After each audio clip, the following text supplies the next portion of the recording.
Well, good morning, everyone. Welcome. We'll start the meeting with the Pledge of Allegiance.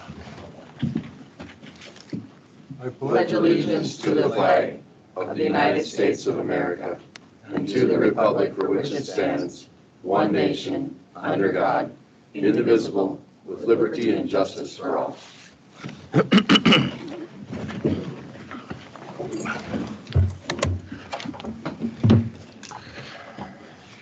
Anything to add or delete to the agenda? Yes, Mr. Chair, I would like to add 2024 tax abatements for clerical errors. You can add that under county administrator, and then I will give the background, and then if there's questions. I was just saying, isn't the abatement on there? I was just looking. It was on, and then I didn't have the information. I took it off. So Okay. now I've got the information as of yesterday again. So Under, yeah, if you just want to add it under county administrator, and I'll give you the information that I have, and then if there's questions, we can ask Tony. I believe Okay. Tony's going to be down. Anything else? No. Motion to approve as amended. I'll make a motion to approve the agenda with the added statements. Motion by Dave. Do I have a second? I'll second. Erica? All in favor? Aye. Carried. Minutes of April 2nd. Just a couple things under reports and correspondence. Under myself and Barry, it says NPR, and that should be MPR. I got one. Of course two, you do, Dave. and two. Well, on page one, under agenda and minutes, on the third number bullet point or number 3, I think Barry made the motion and I seconded it. Or, For number 3 under page one. Purchase? Yeah, okay. it's probably not a big deal, but. Then the last one I have is on page 2, under county administrator report, number 4, where it says hosting other counties on April 9th. Do we want to expand on that, saying why the counties were there? Yeah, Why we had that meeting? Maybe say hosting other counties regarding, Regarding, the name that you've come up with. yeah, we haven't come up with one. Or yeah, we did, we. okay. I would think yes. Yeah, okay. What's the acronym stand for? Lighted. Or We Fest, or both. Or we? Okay. Well, it was good that she had something, because I had written some, I was writing something else in my book that I couldn't go with it. yeah, she didn't like it. So, Yeah. That's all I had. Anything else on April 2nd? Motion to approve the April 2nd. I'll make a motion to approve April 2nd minutes with the changes. Motion by Dave. I'll second. Erica? All in favor, say aye. Aye. And then we have the April 9th special board meeting here. Any additions, corrections?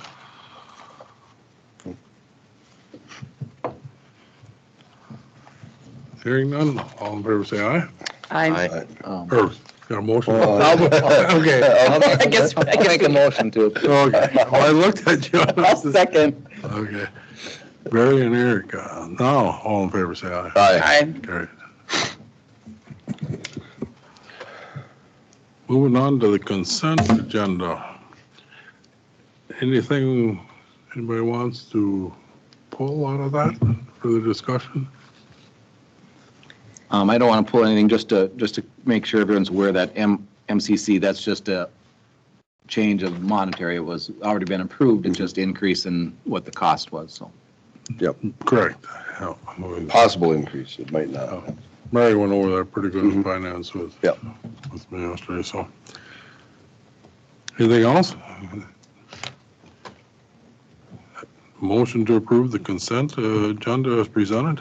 I'll make a motion to approve the consent agenda. Motion by Second. Dave, Second. second by Barry. Mr. Chair, does, like on the cash comparison, should we say motion to approve and accept? Because we're not really approving, it's just accepting those reports. So motion to approve and accept. Yeah, I'll go. Okay. I'm okay with that. Yeah. Further discussion? All in favor, say aye. Aye. Carried.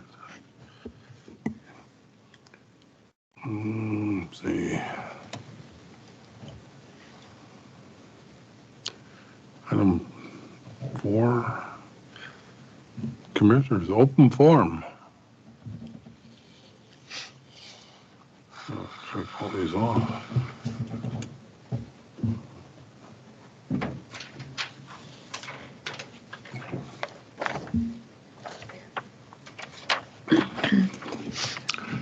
Karen, We're on the agenda. okay.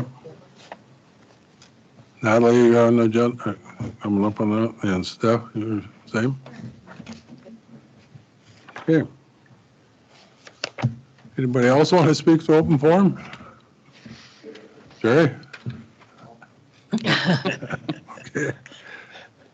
Moving on to reports and correspondence.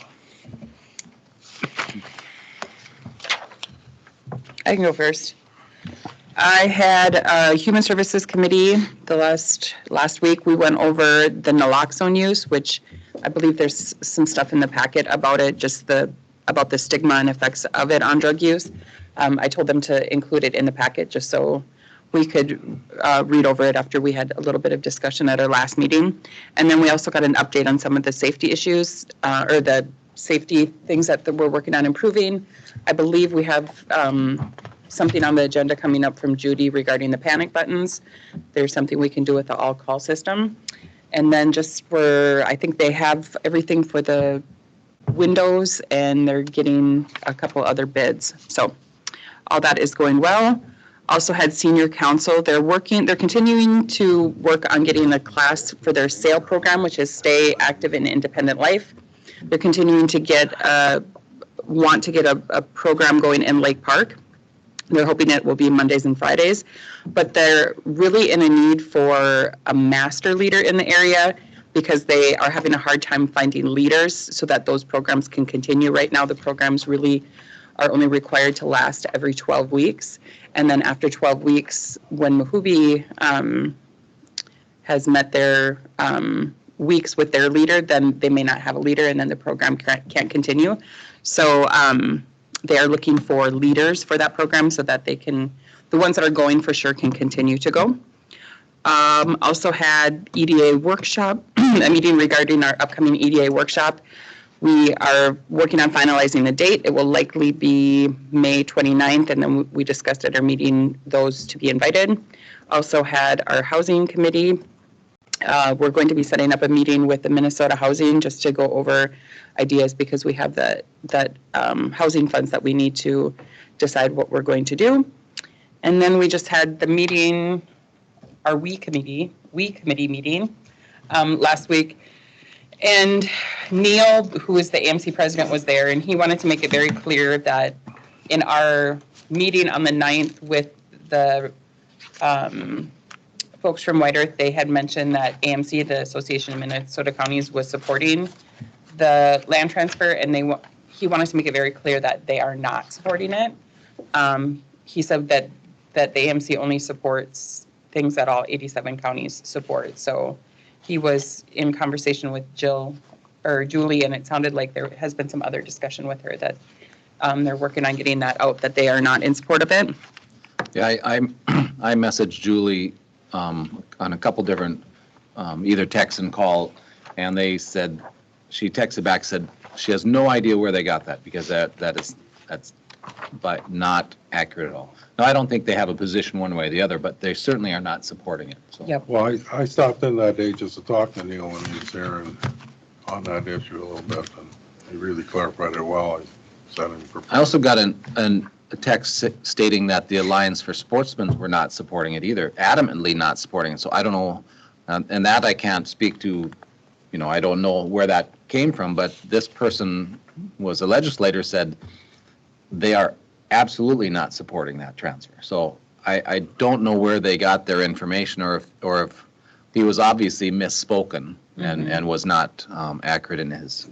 That seems to be the way this is going, though. Whether it's senators that are against it and then they're supporting, then there's rumors saying they're supporting it now and they're not. And so there's been a lot of misinformation from up north. It's amazing how much of it is wrong. Yeah, and it is alarming when you have that statements as facts and they're not facts. They're actually opposites. So it calls into question the rest of your presentation. Discussion. So, Yeah. Well, that's not, there was quite a few items that were very misspoken Yeah. Yeah. Yep. Correct. on that, so.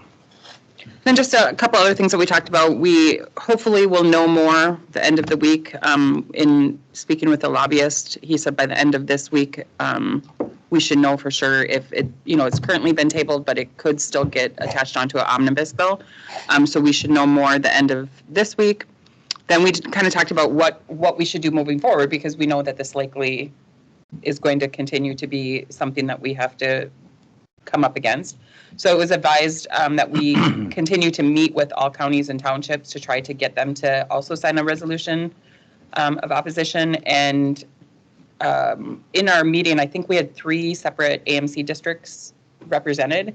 So the plan is for each of us to bring it up at our AMC district meetings in June, I think they are. So I think that's all I have.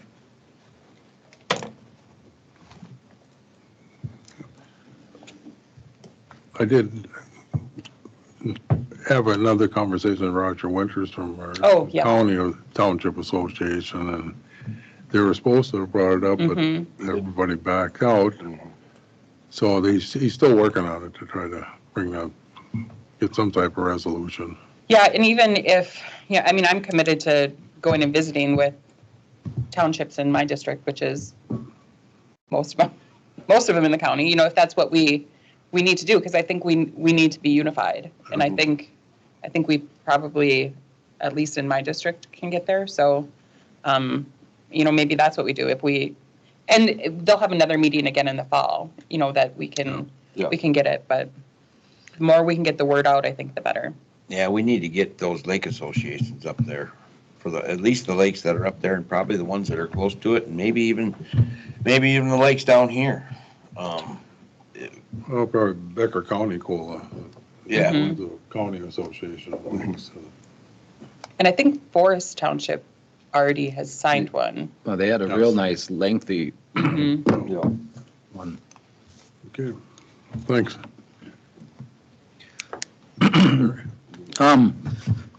Excuse me, I got a interesting letter in the mail, and this is from a out-of-state vendor. Oh, I got one of them too. It says, "We'd like to purchase your property in Becker County." I got one. This is such this to me looks like it wants you to sign it and send it back, and it's so undervalued. The properties are, and I was either going to ask that we send this on to the Attorney General and say, this is, they're obviously going after people who don't have knowledge of the values of their land or elderly, and it's a purchase agreement that they send you. And it's got your parcel number, and here it's parcel number. My acres is 68 acres, and they're paying purchase price of $69,000. So, Not bad. I'm like, and I was either going to bring this in and say we should let our citizens know that this is a terrible thing. Do not sign it. Talk to any local realtor, and you will get a lot more if you are interested in selling. Do you see on the top it says Becker County, Ohio? Oh yeah. So it's probably not valid anyway. But anyway. Otherwise, I was going to bring it to our assessor and get my land values lowered, because I would love to pay taxes on this. It's not quite where I'm at. Good luck with that. I do, it does say Becker County, Ohio, so they have the wrong state, but obviously they have the right parcel number, so, I'll just out there, let our citizens know that this is, it's probably not a scam, but it is verge of, in my opinion, swindle. Theft by swindle is my opinion. So, anyway, had a meeting, Dave and I had a meeting out at the jail with Todd. They were talking about the mental health concerns and what the rise in the needs for out there. And I think there was an article in the paper about this. So we were supportive of looking at adding some more hours to that. There were some things that it doesn't cost actually as much as we thought. Is what your sheet says, because there were some, we won't spend the money in overtime or that extra hours if we go to that higher level. So there will be some, it's going to cost us more, but it's what I was going through. It didn't cost as much as that paper if you minus some of that extra time for holidays and then one other thing too is when she's gone, the current nurse is gone, they have to hire the company to replace her. And that's way more than it would be if we were to have a person able to replace her. So anyway, we're looking at adding, what, 16 hours 16. to the contract, and I think you're moving forward with that to bring it. So, Yeah, I think that, I think of what happened in our neighboring county in their jail, and thankful for our jail staff that we, we have that stuff under control. But that is proof that we do have, a need for additional mental health services in our jails. So thank you for being on top of that. Yeah, we need to have that services in our jails because we don't have enough services in Becker County for those people to get. So that's an issue that we have to look at sometime too. I mean, that's a big problem. Glander, they gave some personal examples of things too, so it's quite, I mean, but he did offer to give us a tour, but I didn't feel I might escape if we walked through. I was ready to go on the tour, buddy. I was like, you're going to get me in a room and I'm not getting out. So. Had another meeting in Lake Park, and Steph might be a little interested in this. The community is looking at trying to get a walking path around the ball diamonds and trying to get a nice walking path. And there might be a spot where we might have to use a boardwalk to go over some wetland area. Ed Clem was there giving his opinions and advice on that. So hopefully we can get some grant funding for that to have a nice walking path around there. Would like to eventually have that extend into the Heartland Trail as it comes north of town. So they're planning for that transition if and when that happens. So courthouse, we had the courthouse meeting. Most of it's on the agenda. You mentioned the upgrade on the call system. I know in the past that we've had, I think under the chairman's, there's a button, but it's a button to nowhere. It's a button to nowhere anymore because it was when it was upstairs. Is it? Anyway, they're not working. Anyway, so we're looking at it. We have the system already. We just we've never put that in the departments that need it. So we're looking at those costs. Then also under courthouse, we talked, I just brought this up because I didn't know what it was, but the LATCF, which I looked it up, is the Local Assistance and Tribal Consistency Funding. It's funding from the federal government for counties that were negatively impacted by federal programming or changing the federal programming. So, and you have to be a county or we've received those payments. We've received the payments, Those two payments. Those two payments, yeah. And they're in our, budget. And we can use that money for anything except lobbying. So anyway, this IT stuff could be paid from that.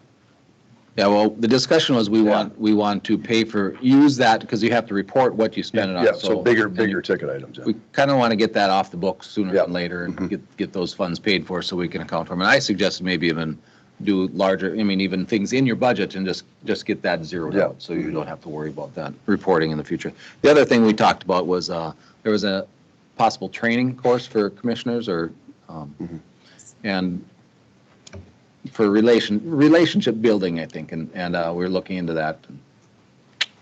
Richard? Yeah. It's me and you. No, I think a good thing is the gal's willing to just come up and she's working on her doctorate or something. And Yep, it's through, that was on my agenda, but I can certainly speak to that now. Through DDA, the request came to our county if we would be, or if the board would be interested in that, just revisiting roles and relationships and working better together. This isn't a case study for some mental health group or someone. Well, she's working on her PhD. We'll leave that alone. Well, there you go. that'll be chapter 2 after she leaves. But I was hoping to have a tentative proposal from her of what she was thinking of offering, but I don't have that as of yet.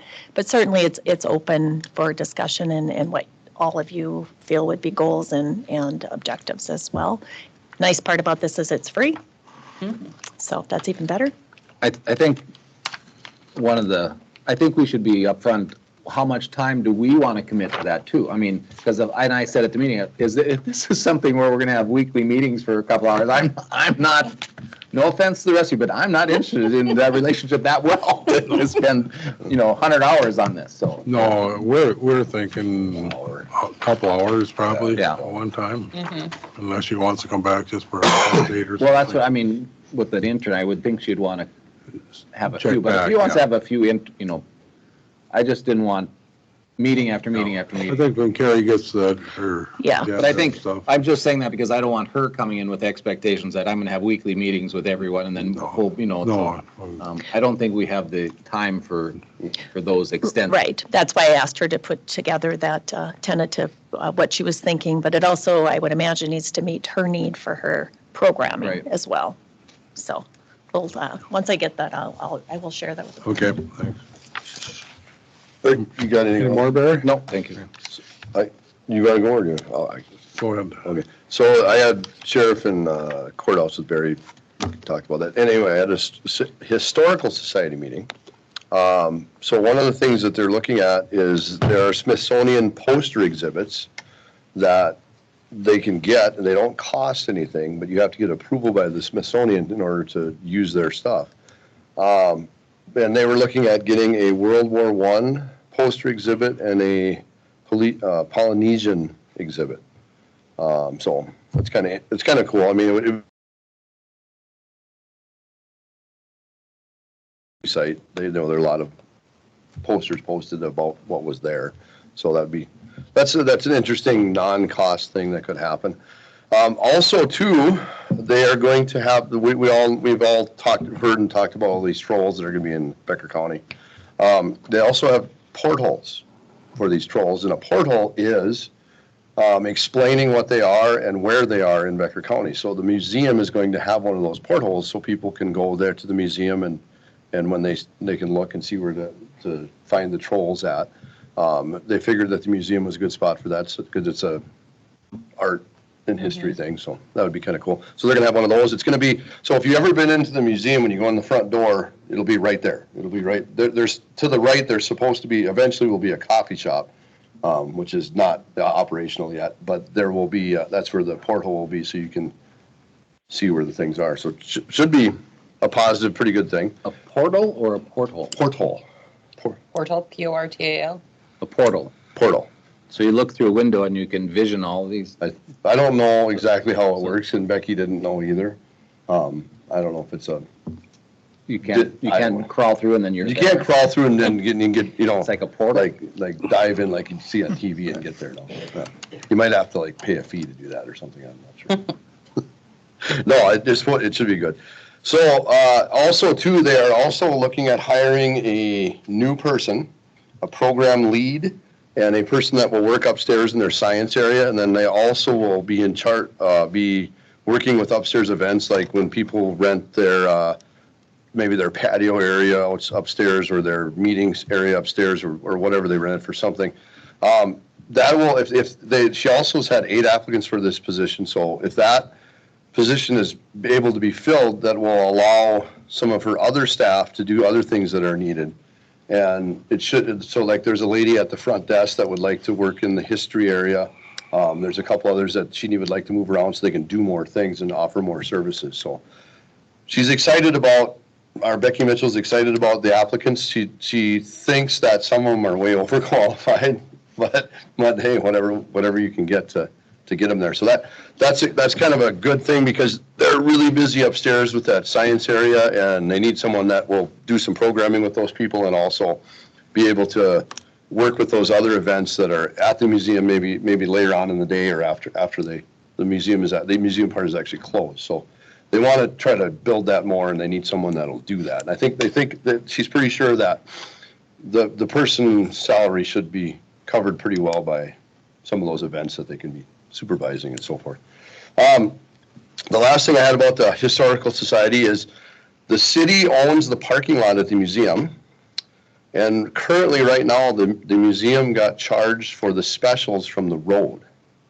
So they don't think they should be charged for that because they don't own the actual property.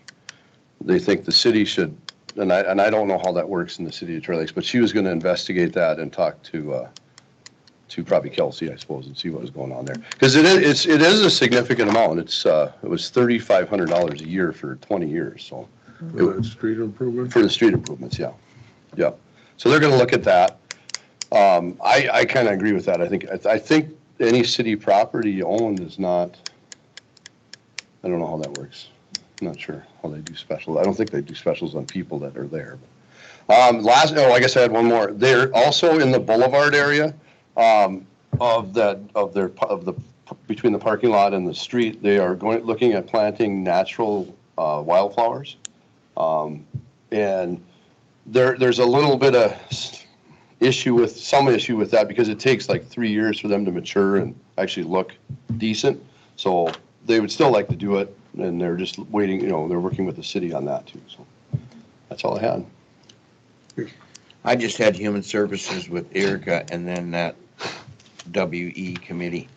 And one of our problems with that is we have ideas there, but we don't have anybody to take them forward. Carrie was doing I mean, there's several counties here, and so we can't lay everything on her. But we do need somebody. So when I asked our lobbyist, what can we do now? He said petitions was one thing that we could do. And that could come from lake associations or sportsmen's group or just townships. But we don't have anybody to go and do this. And we talked a little bit about it at the committee.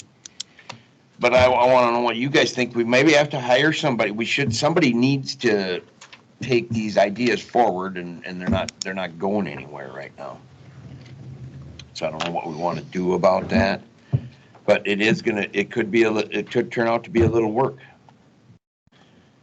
And like I say, it's not fair to push it on these guys. They got plenty to do. What do the other counties think? Well, they agreed that we got to get somebody to do it because we're not actually getting. Well, I think each county would have to have someone do their legwork, but I'm looking in the back row there. I think maybe, it could be an opportunity also for our economic development to meet townships and lake associations and go out there and do a joint thing and ask and present this on behalf of the county. That's not representing necessarily EDA, but as you go out and meet entities, and it would be something that you could as you're collaborating with all your groups, it might be something our EDA Cody could hand out and look at. I mean, that would be my thought. He'd do a good job of it. I'm worried if he's got time or not, but he didn't say. Well, and this is something it's not going to be decided now, but we do need to do something because we're not getting, we want to get in touch with every county in the state. So that there's a little work there. Oh. And it's hard, yeah, so, but we do have to think, we got to think of something because we're not getting, we could be doing more. Well, things fall in the cracks when this is a big issue for us, but we have lots of big issues, going on in the counties. And unfortunately, this one here, it did pop up and it's kind of surprised, but it really affects so many people that it's very important. We don't want to, so, but it's just something to think about. And we're meeting again end of the 25th, I think. Yeah, pretty quick. So, I mean, I think we'll have more ideas and hopefully we can bring something back at like what we're thinking as far as hiring or doing or, we had lots of ideas at our last meeting. Right. Nothing that, we really aren't sure which way to go. But I would say of the counties that were there, they were all on board with doing it because this is such a huge issue for that doesn't just affect Becker County. Well, probably in the meantime, Cody and Carrie can discuss it and have Cody come to the next meeting and see, get a little more hands-on. Yeah. Kind of similar note, I do think, and I think Mitch has reached out to me about, and I had a conversation with Carrie about inviting the tribal representation for our NRM meetings. And I think I mentioned that, and I think Richard and I talked about that at committee level and thought that was a reasonable thing. So just so everyone knows that invitation is going out. And I have an update on that as well. Okay. I would also like to, when we reach out to them, that, they mentioned that they had a comprehensive plan for this. I'd like to see what their comprehensive plan is. And then they have lots of funding, so maybe we can start working on a project that they have in mind, that would fit our goals too. So, I mean, if they have monies and plans, we'd like to see them and put that in the request when they come, because at the end of the day, if they truly want the same as we want, let's work together and make it the best for all, in my opinion, for all residents of this, in the state, so. So if I may, Mr. Chair, with regards to that invite to the NRM committee, I did push that out to Laura Erickson, and I did provide 2 names, and so they are on the invite list for the next NRM meeting. Could you, when you or Mitch have a, request that they, have some of that information so that we can analyze it? If we could do it beforehand, we could, I mean, honestly, if they have monies that and we want to enhance our white earth forest, that would be great. I think we'd all want to do that. So, increase trails or increase accesses, so, or improved accesses. So, I mean, I think I think there's ways that we can move forward together. They had that on their agenda, but they wanted it pulled. Right, but he mentioned that they had a comprehensive plan for it, I believe, when he was, Eugene? yeah. Yeah, and he's actually the one that requested to be on the committee. Okay. So I could certainly reach out and ask that, but yeah, the invite did go out, and those are the 2 names that I was provided, so Okay. they are. Eugene and who? I don't remember it was Roy, but. Oh, yeah. Yeah, He's it was us. their NRM Yeah. equivalent to Mitch, I think. So yeah, I did provide information on the committee that Steve had provided to me about who's on the committee and what their roles are, and how that standing committee was formed. So. I do also want to point out one thing too, that former Commissioner Knutson brought up in conversation, that one of the things that they brought up was that property tax, what they would pay in property taxes would be twice as much as what we're getting in PILT payments. And Larry said that typically PILT payments are more than what property tax would be. So, I mean, that was another thing that wasn't accurate, that the property tax payment would not be any higher, and that's not a for sure thing either, the property taxes. Well, the PILT payment's a state payment, so I don't know how you could say that a state payment would double. I mean, I don't know where you would come up with that. So. Yeah. That would have to be a state, and that could be given or taken at any time also. It's not- Well, if this land would go into a trust, that'd probably end everything. Yeah. If it would go into a federal land trust, yeah, yep. And it's a huge fiscal implication, not just for Becker, but, all counties involved. Yeah. Clearwater and Monoman also, so. That's all I have. Basically, all I had since our April 2nd meeting was what be negotiations, Yep, so. yep. Anything else on reports? Any appointments? Nobody? Okay. There'll be a couple, probably reappointments coming up here in May in Pelican River Watershed.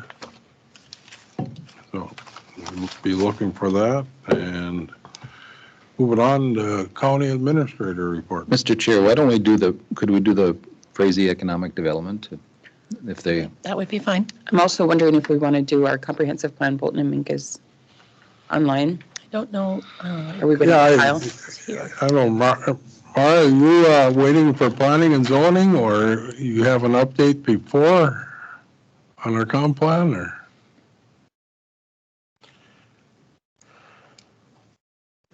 I don't think she can hear you. Can you hear us? Online? Good morning. Yes, we can hear you. We're ready whenever you want us. Kyle will be down here towards the end of the meeting for planning and zoning. Can you wait till then, or? Absolutely. Yes, Okay, thanks. you're welcome. Yeah, we can move down to item 4, Frazee Economic Development. Karen, want to come up? Steph?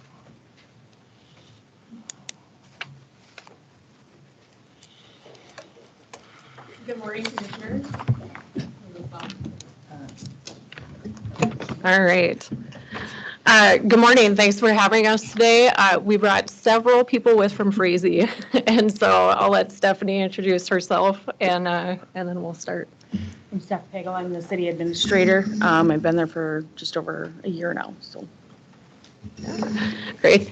Really, we're here today. We just wanted to follow up on several previous conversations and presentations that we've had with the commissioners. And more than anything, we're just really excited about everything happening in Frazee. We have an incredible amount of momentum happening to make Frazee a regional destination for people. And I sent over a brief PowerPoint, Peggy, if you just want to pull that up. And so we're just going to do a real brief recap, and then have a couple of the different groups that are working on this with us talk for a minute. You can go to the next slide. So we're really trying to work to move Frazee forward. This is basically the collective work of the different groups in Frazee that are working on several things. We've got Wanigan Regional Park, and they'll talk a little bit about their work. The Town Lake Beach development, which is redoing that whole beach area. We're working on some Main Street revitalization and green space. Business expansion, we've had a ton of new businesses opening and wanting to come to Frazee. Public art, the youth center, there's lots of things happening there that are exciting. The YES Network is coming to Frazee this summer, and we are launching Fridays in Frazee starting in June, which will be every week throughout the summer to make it a place for people to come that is family friendly. And so just looking at what we are doing as a community, we know at a minimum that we're investing over $17 million in the next 10 years in Frazee. And we're excited about all of the things that will do and bring people to our community. You can go to the next slide. And so Polly is here with Wanigan Regional Park. Polly, do you want to come up? So I can just maybe have a rotating chair. Hi, thanks for having us today. I am Polly Daggett Anderson, and I am helping with the steering group on Wanigan Regional Park. We are Frazee Community Development together with Wanigan Park Committee. And where we're at today is we have put forward over $6 million in applications that we have scheduled and planned. We've already submitted that outdoor recreation grant. Thank you to the Becker County for helping us with that and being a partner on that and a lead on that. We also have a plan to go to the state of Minnesota, GMRPTC, with an ask for over $1 million. These two major applications will bring us to phase 1 of our park, which will provide camping, primitive camping, about 10 sites, one including a group campsite, and then some RV sites that will be approximately 20 to 25. We have plans of having a park campground host there at all times for that sense of safety, security, who to go to, who's in charge. Our plans also show that camping revenue will provide for one new position. And so we'll have somebody as a park manager providing a good job around parks in Frazee. And what we're asking for from you in terms of Wanigan Park is we need matching money. You know, the first thing the state says, well, this is great, but what does the local community want? And so we're raising those private dollars. We're asking for some funding here from you today. And our models show that for every $11 that we get, we're going to turn it into 100. That's what we're telling our private fundraising people. You know, when you talk about having trouble finding people to do things, this is one area where you can be confident that we are going to catapult it into this amazing thing and activity things, multiple activities that will help make Frazee shine. Thank you. Yeah. We would like to have a connection with one of the commissioners who can be on our Wanigan Park Committee on a regular basis and act as our report back to you during this critical time of phase 1 development. Anything else? No, you did great. Okay, thank you. Thank you. Awesome. Yeah, as Polly said, they've done an amazing job. As you can see, we do have a bonding bill into the state for the 1.85 million. So far, that has not been included in the bonding bill for this year, but we're continuing to work with legislators to move that forward because that road, water, sewer is a critical access to the park. And so we just have a lot of things in place for that phase 1 to happen. You can go to the next slide, Peggy. And then the other presentation we shared back in January was Cornerstone. So Mackenzie and Ken. I can talk this. You can go to the next slide, Peggy. Yeah, so like we said last time, Cornerstone is doing great. We have even had a huge increase of kids over the last month since I've been here. So even different kids, I think we've signed up an extra 20 kids since the last time I've been here. Yeah, so daily, we have anywhere between 30 and 50 kids every day. They're different kids, and they're excited for our summer. I think we're going to be busier than ever, so we're kind of gearing up for that. And with that, we've partnered with the Yes Network. So Mike Labine here from Detroit Lakes reached out, and he's already got his staff on site. So we're going to be doing some training with them. They're going to be focusing a lot on the outdoors, so we'll be able to utilize Wanigan Park for outdoor recreation in our town lake, and then obviously all our arts and crafts inside Cornerstone because they needed a building to partner with. So we're super excited about that because they're a free program as well for the area youth. Lots of volunteer hours. We wouldn't be able to do this or exist if it wasn't for our volunteers, to be honest. And so we have utilized a ton of adult volunteers and our youth volunteers in the community. We're developing relationships with White Earth with some of our grants. A lot of them are collaboration grants, and so we've gone up to White Earth and had a meeting, and it went very well. And so I do have family up there, so my nephew will be coming and partnering with us. He's with the 4-H group, and so he will be coming throughout the summer, identifying what plants are growing at Wanigan, what trees we should plant. We also are going to be partnering with a lot of local artists to bring in Native American artwork. We have a pretty high population of youth in our facility that are from Native American tribes, and a lot of them are from White Earth. And after we've brought them to different museums and stuff, they're really looking at getting to know their culture more. And so I've gone to a few Native American mental health, what do I call it? Trainings. You know, myself, I'm not Native American, my husband is Native American. So we've gone through a lot of what history has done for trauma. And so we have a lot of kids that we know they're Native American, they're not even putting it on their paper in the school, and that's like pretty alarming because they're living with grandma, and we know grandma was exposed to a lot of hurtful things back then. So it's just like, okay, I don't live on the tribe, so maybe I shouldn't identify that I'm on the tribe. So we're trying to mend that relationship with our youth and know that it's okay to say, hey, I'm Native American and I want to know my history. So that's kind of that outreach. And our performing arts stages, super excited about that. We got an LROC grant. And then we also present next week to see if we can get another one to get to contract with local musicians to come in and now try to teach the kids. They can't wait to perform again at our next gala, so they're trying to figure out what their next musical act will be with that. And I'll let you talk about the outreach of DL. Yeah, and as Mackenzie said, we do a lot of outreach, and so part of the services we've been providing are supporting some of the other schools in substance use prevention work and launching positive community norms there, which has been very successful. And we're also monitoring the mental health improvement of students in our school district through all of the different activities. This is the only community that we're aware of that has the number of opportunities outside of the school for kids every day. We have Chief Tyler coming every Wednesday to engage with the kids, so they're building relationships with our police officers. We have kids from Detroit Lakes that come. We have kids from Perm that come.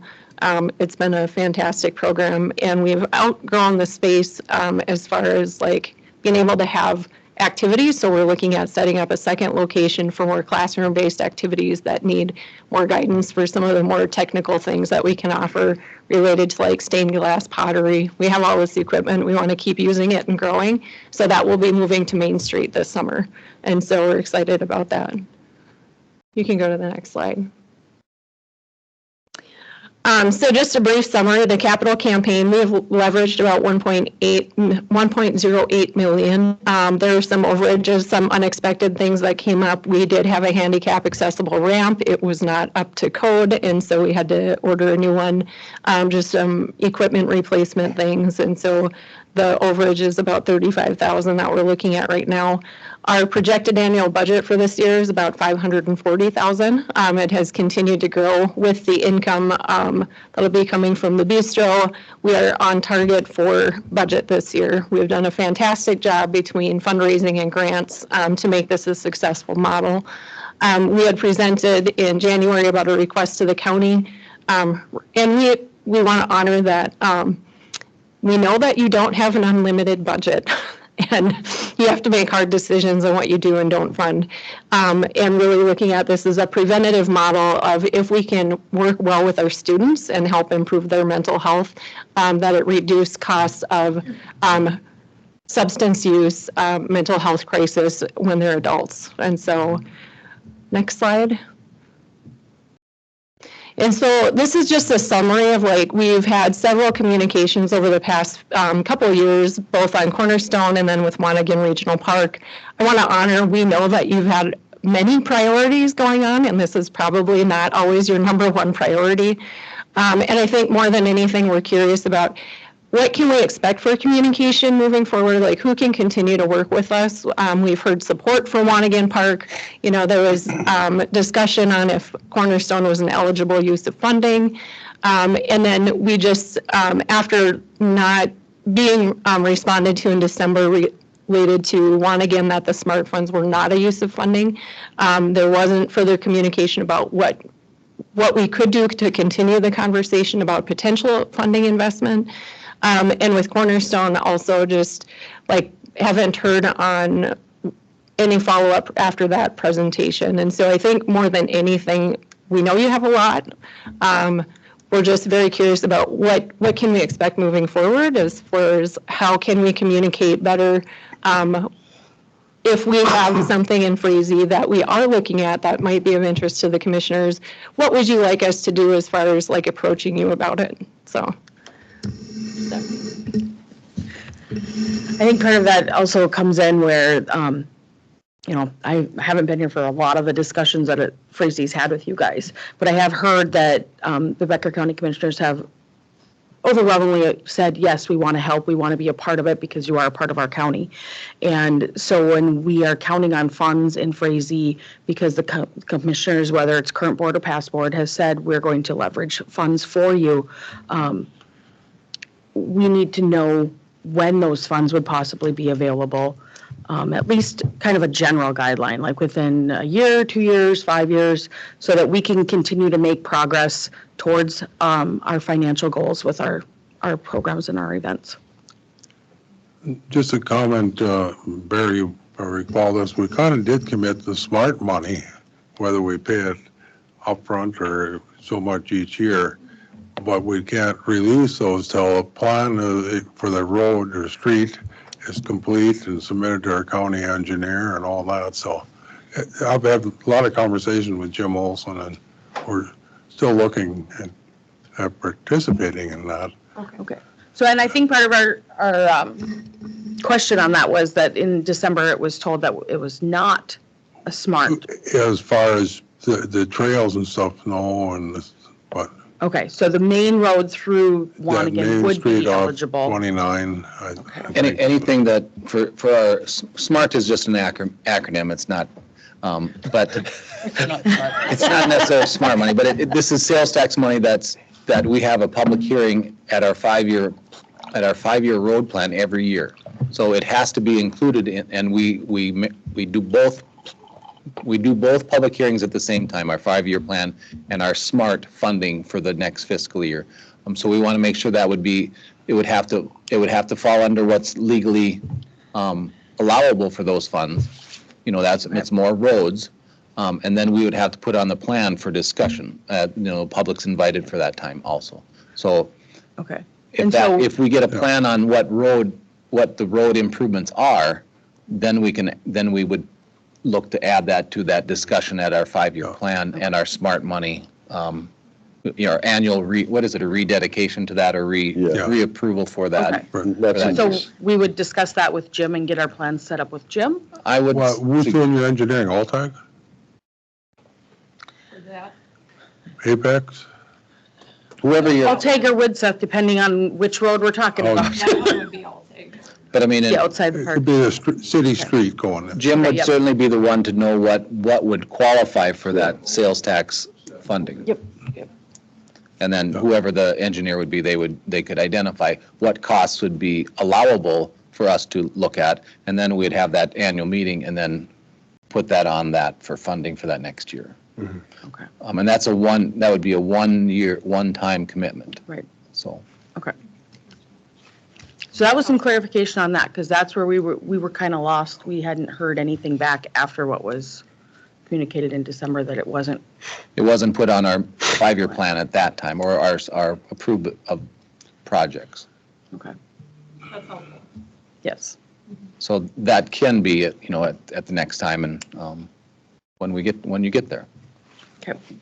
Sounds good. And I think we do have somebody on the Wanagan Park Committee, don't we? Aren't you on there? I'm on there as much as I can. I got a lot of conflict with other meetings at that time, but I try to, especially the virtual meetings, probably work great, and wherever I'm at, I can usually, if I got service. And maybe we can give you reports back to the county to let you have a heads up on how things are progressing with those roads. Oh, sure do that. You can send it to Carrie here and you can forward it out. And I think as far as the Cornerstone project, I think we're supportive, but I'm hesitant to offer any continual funding on that project. I think we mentioned that it might be possible to go to our children's, Becker County Children's Initiative. either Children's Initiative or there's another one focused on school-age children. I'm drawing a blank right now, but those would be, you know, more specific for mental health, you know, and health of children's for funding. I don't want to get, personally, I don't want to get a habit of just doling out general fund money for projects that come on, but I mean, it would have to be pretty significant. And would you be able to just provide us with like why we don't fit certain criteria? Like I love the Becker County Museum, right? You know, and so I just wanted to know like what kind of criteria is like why we don't qualify for, you know, like maybe not 50, but 5. I don't know, just a little bit of a commitment and just to show that, yep, we are having art classes in like the museum is. We are doing regional things like doing a huge Halloween thing every year for everybody in the region to come to, you know, like, I know you had mentioned that we don't service DL people, but we have moms living here and their kids come to school. We have kids living in Frazee going to school. You know, I just want to know, like. The request is honorable. I mean, it's obviously a great cause for your community. To me, it has to come through with some benefits for, I mean, in this case, come through like human services or Children's Initiative saying, we feel, I mean, someone with more expertise, I mean, we could have a line here asking for funds from every community and from every, you know, nonprofit. It would be never ending if we just, okay, this is a good idea. We like your project. I just feel it needs to come through more specific have more specific goals and attainable goals and I mean I just think this could be a floodgate of requests if we just started giving. I mean, the Corwin Sportsman's Club does a lot of things, you know. We'd like to improve, you know. It's to me, I'll quote the famous Commissioner Larry Knudsen, it's a slippery slope.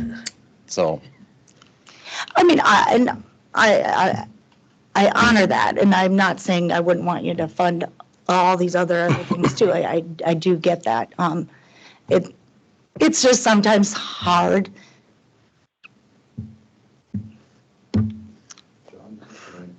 Ken? Kevin Mysak, I'm president of the board for Cornerstone. And part of this relates back to, we approached the county here, and Karen has 2-3 years ago, we started with COVID. And you've asked us to submit a request to Cornerstone for things for COVID, money that was available for upgrades to the bathrooms or odds and things like that. And it went on, and then finally we submitted that. Then it came back after no communication, came back to say that, oh, okay, well, we can't do all that, but submit another one. So we submitted another one that was less and this and that. That looks good, we can do something like that, whatever. No communication, then finally, no, we can't. Okay, what do we got to do? So we submitted another one, and we hear the same thing, and it goes on and on. If you don't want to do it, just let us know right off the top, instead of feeding us, thinking we maybe get something. And then, like the last meeting, we were here, and said, well, we're going to send it to our financial committee and ask them. We hear no communication, and here we are again. And now we're not that, yes or no? We're trying to develop a budget so we know whether we can get any money from the county or we can't. If we cannot, tell us no, we're not going to do anything for you, and we'll walk away. But if we can, we're just asking. I'll give you an example of the Becker County Children's Initiative helped sponsor for the 4-H when there was a additional 4-H coordinator position, and now we're not doing that. We're not hiring that second position.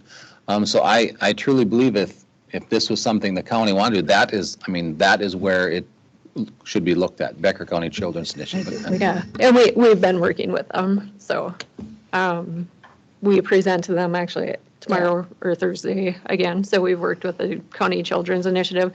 We just thought, because of the statute that was shared with us, that because we are a community center, we do provide support in several ways to community members. We have a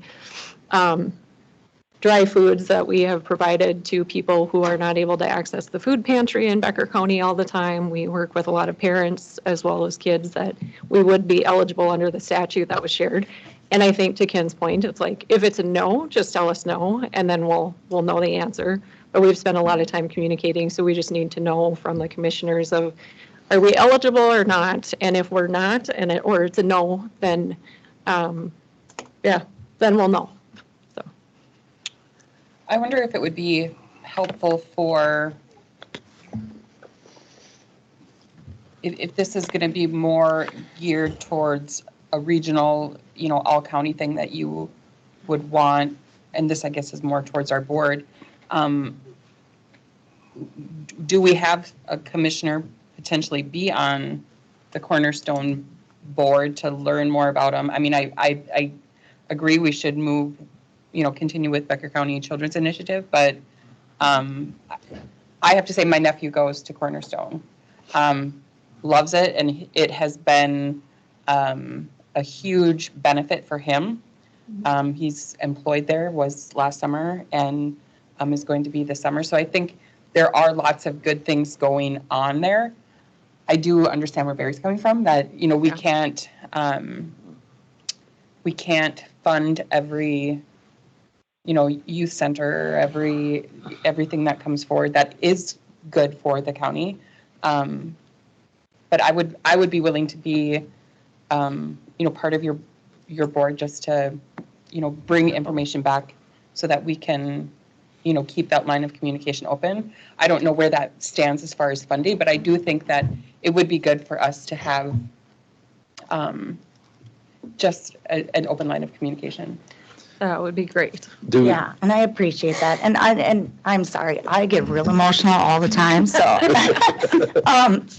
and just because I love DL too, and I think that's where it's really hard for me, because, and I want you to support the museum, and I want you to support the DL Community Center. So that's not where I'm coming from.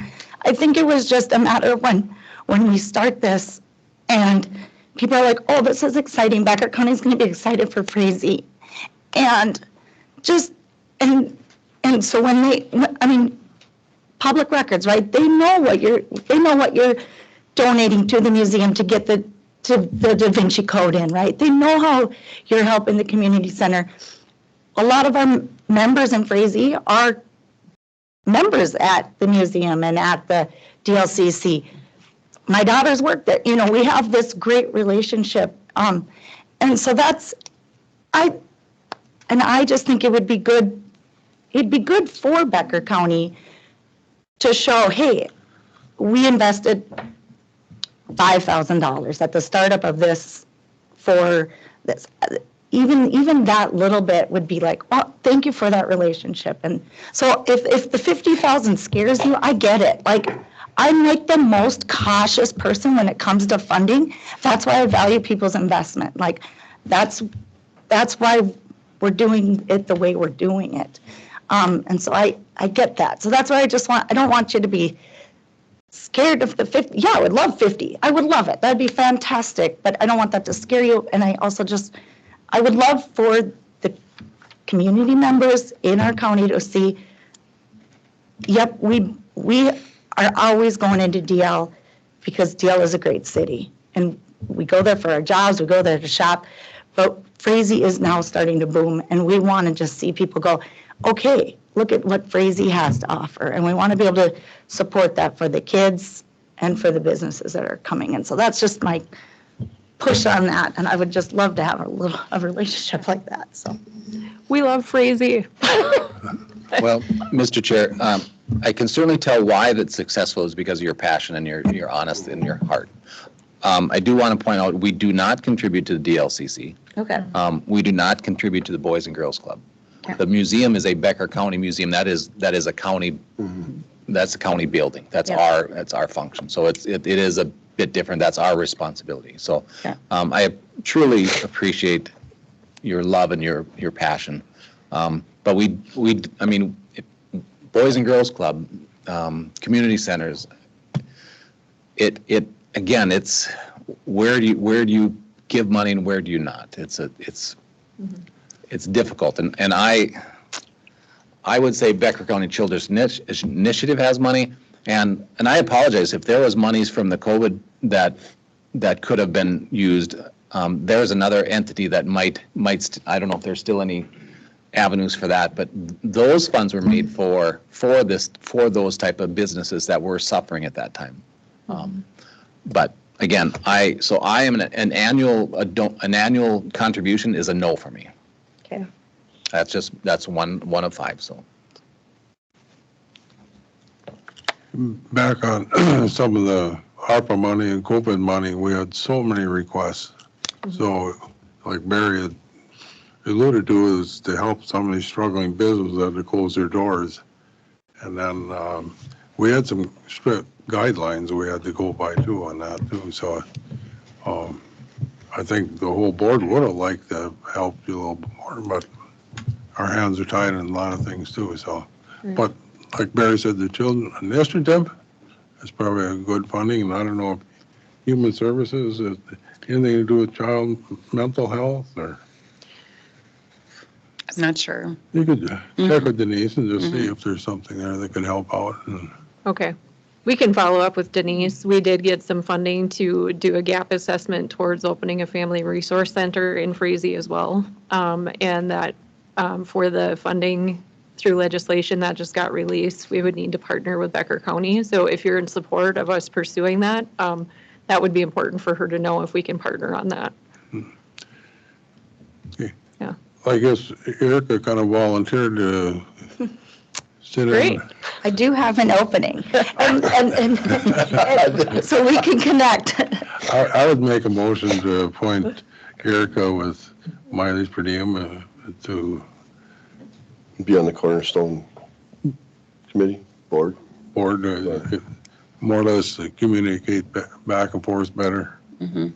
I'll second that motion. Further discussion? Hearing none, all in favor say aye. Aye. Opposed? Carried. Great. Thank you. Yeah, thank you. And just keep spreading the good word. I know the finances can't be there, but just supporting us. Well, thank you. Thank you. Okay. Might as well take item 5 out of your, I see the gals are here. We can do that, but one of my thoughts was too, if it would be helpful for the council to hear the background of this funding and where it came and what's potentially left. Yeah. So I had put that on Steve Skoog and Cody's radar, perhaps to okay. give the history of this first, if that would be helpful. Yeah. Yeah, Oh, yeah. Okay. why'd you guys come up and bring us up to date where we're at with funding and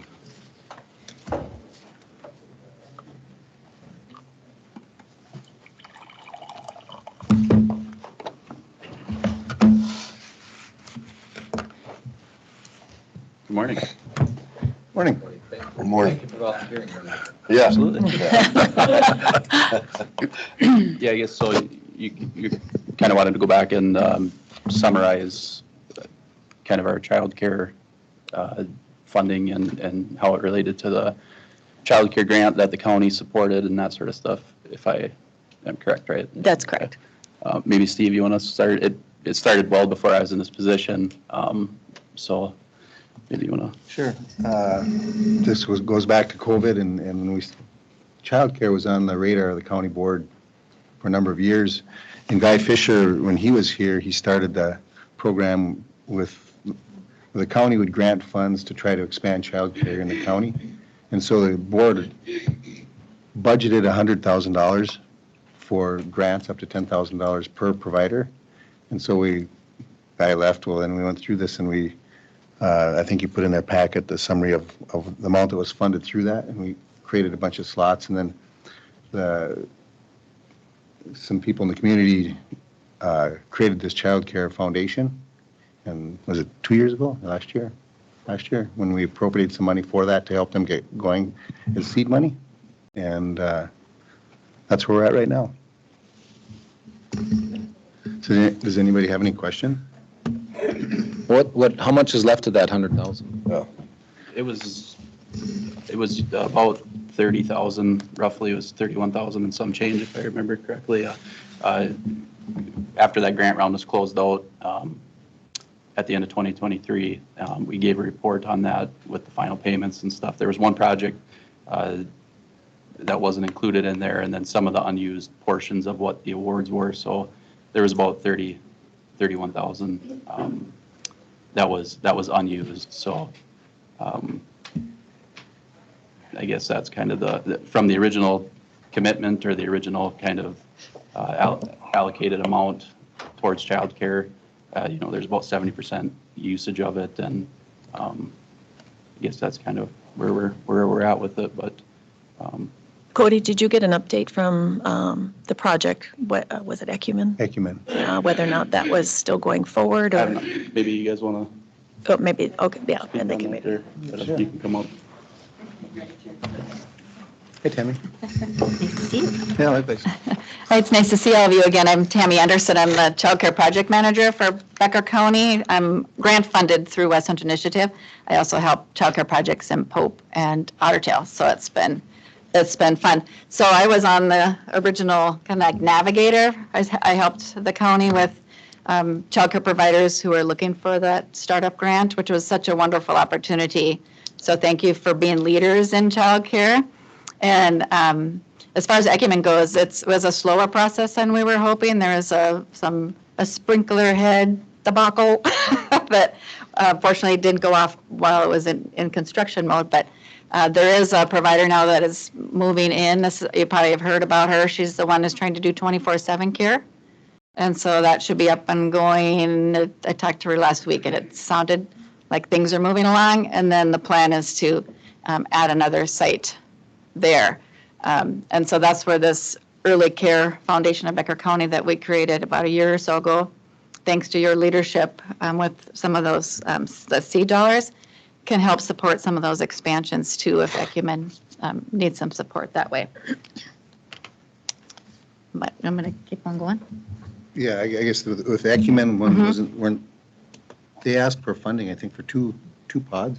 2 pods, yep. So right now they're doing 1. And are they still counting on the county funding? I wouldn't say counting on it because they knew that their timeline passed. And so if they could, that'd be great. The other nice part about my role is we're connected to all of what's going on. And so the Early Care Foundation is one of the partners, so we know what's going on with, say, for example, Child Care Aware. They have grants that come up. First Children's Finance has grants that come up. So we partnered to figure out how we can best support the providers and what grants fit best for them.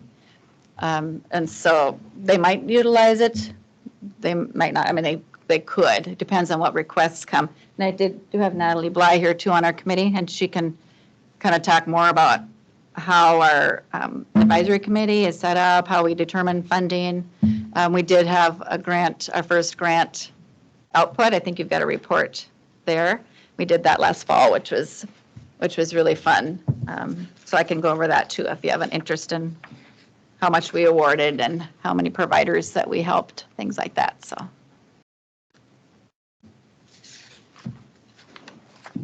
Somebody want more information? I could share a few more if I may. Go ahead. Go ahead. Because I have notes, but they're not long notes. So let's see what I'm going to share. So right now, we've increased our slots. We still have a deficit in Becker County of over 500, which sounds daunting, but we're getting there.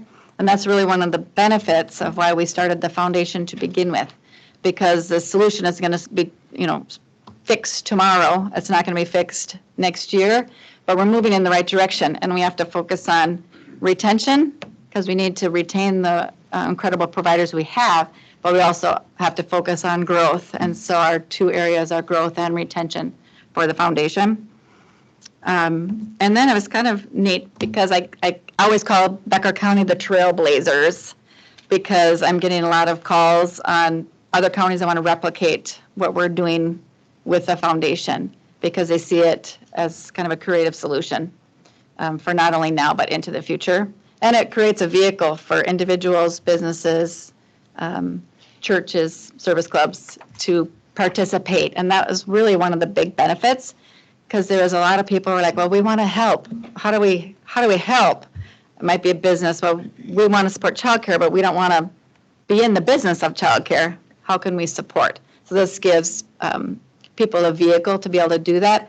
And it represents the entire county, which is important. All the little towns, all the big towns, it's everybody. And that's what the report that you should have talks about, the different communities that we served. And that's also part of how we determine. You reference a report, but that's just your flyer then, and then the 23 grant impact, that's the. Yep, it looks like this. Yep. So, and for this request, we're not planning on coming to the well every year. I know we don't expect that. But early on when we started this, there was conversation about, hey, let's see what happens with that original dollars. And it makes sense then to take that remainder, because the intent was to support childcare. And can we funnel that into the Early Care and Development Foundation? So that's what our request is today, to see if you'd be willing to take what's left over and put that in here. The other important thing about that is childcare deed dollars are coming again in June or July, and we can use dollars from our foundation as match, because they always have a match requirement, and that's always the trick to figure out the match. So that would also give us additional leverage for childcare. So your request today is just requesting the remaining balance of our $100,000 that was dedicated to childcare. Correct. Yep. And is that in EDA funds, or is that in? Special general, no? Special general funds? It came from the ARPA allocation, and then it was transferred along the way, and I think went into special general. So, we discussed that there wasn't necessarily a fund set up with that money there, so it's not necessarily.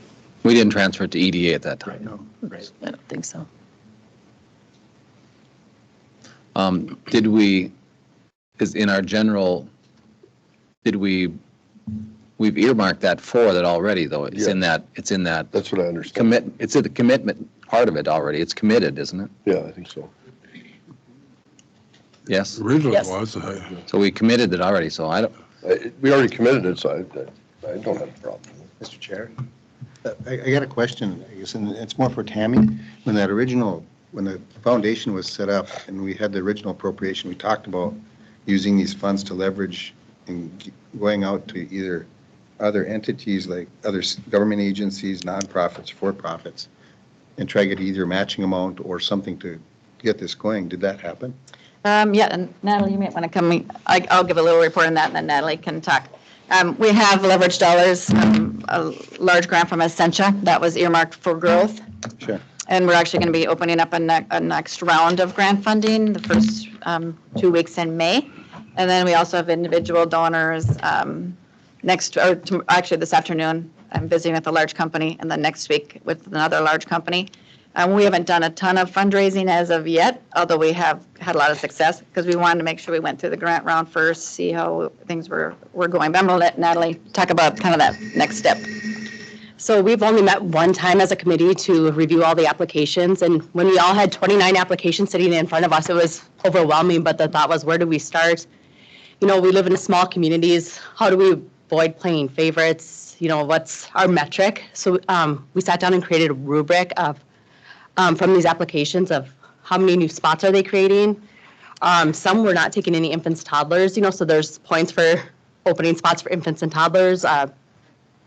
The hours of service, do you allow the parents to drop off their kids before they have to get to work, and are you open until after, the typical 5 o'clock day? And what's your capacity to maintain, increase, or decrease positions? And in each of these categories are assigned a 0, 1, or 2 point earmark, and then it kind of puts those applications at the top of the ones we should be reviewing and determining how to distribute that money. And then going forward, we also know that this money will run out. So last week, the chair and I met, and we came up with a marketing plan to visit with different people and creating videos and getting the word out there that this money is available. But then also we identified a list of businesses to start contacting. And if we all come up with a minimal amount and put this in the pot, then together we can solve this daycare crisis. And then the community continues to grow when we have spots available for our children.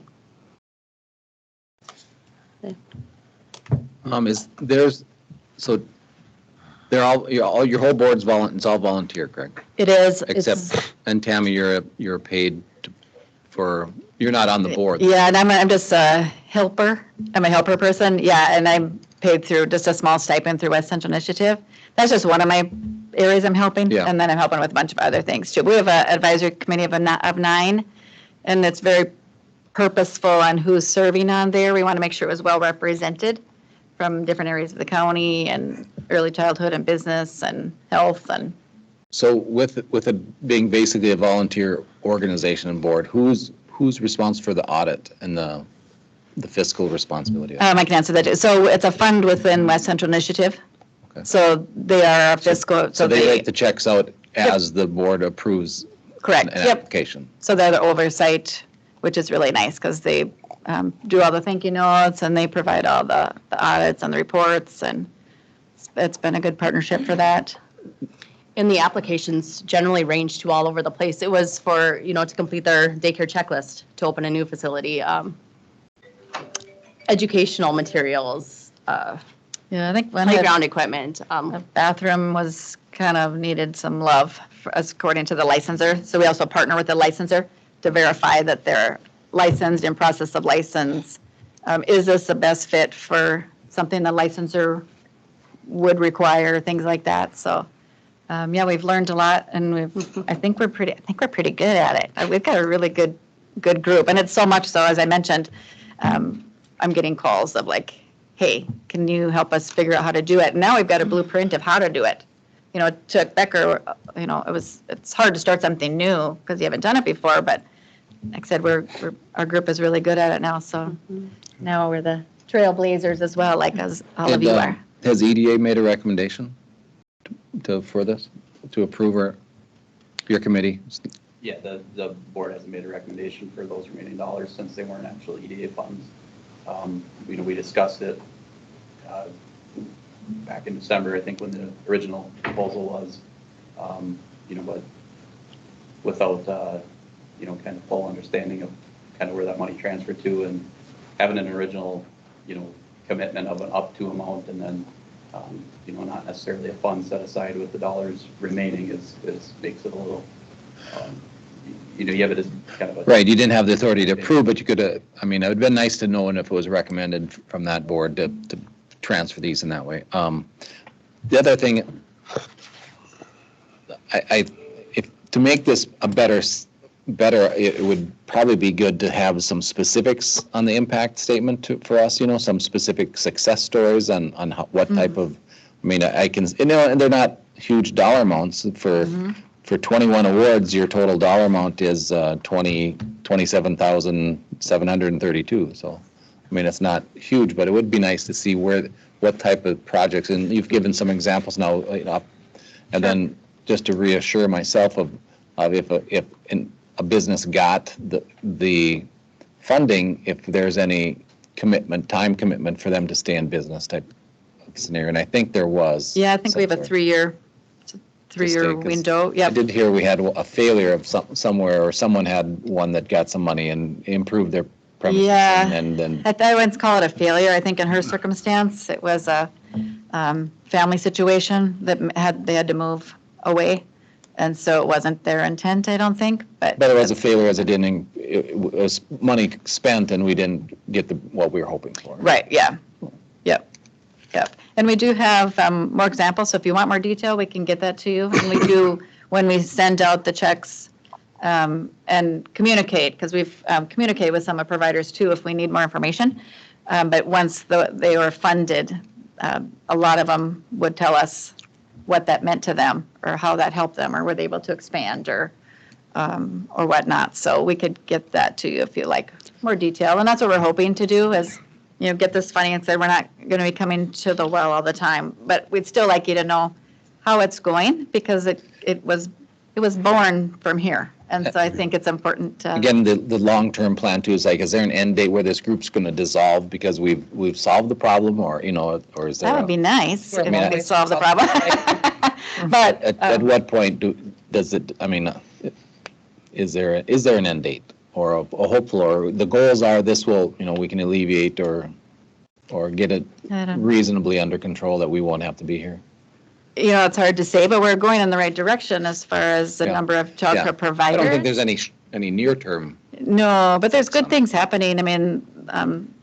With what's happening in the state and stuff, there's a lot of support and there's a lot of momentum happening in Becker for childcare. So I think we're moving in the right direction, but I guess we haven't talked about that, but we've got plans to be around for, a very long time with our fundraising strategies and impact stories and things like that. And you're going to businesses within Becker County to see if they would donate money to this to help.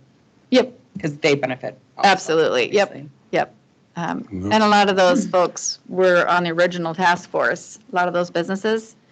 And a lot of the feedback from them is what I shared was, it gets almost exhausting to keep talking about childcare. It's like, give me a solution for Pete's sake.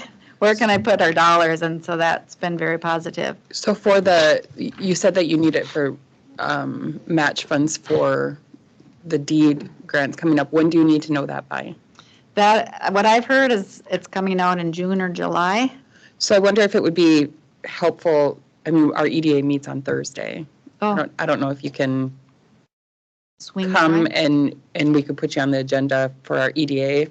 Sure, we can have somebody there. I don't know if that would help the board, but. What's wish of the board to get more information and bring back through EDA or? I think as a courtesy to our EDA board, they've kind of spearheaded the whole child care. I think I would like them to be included in it.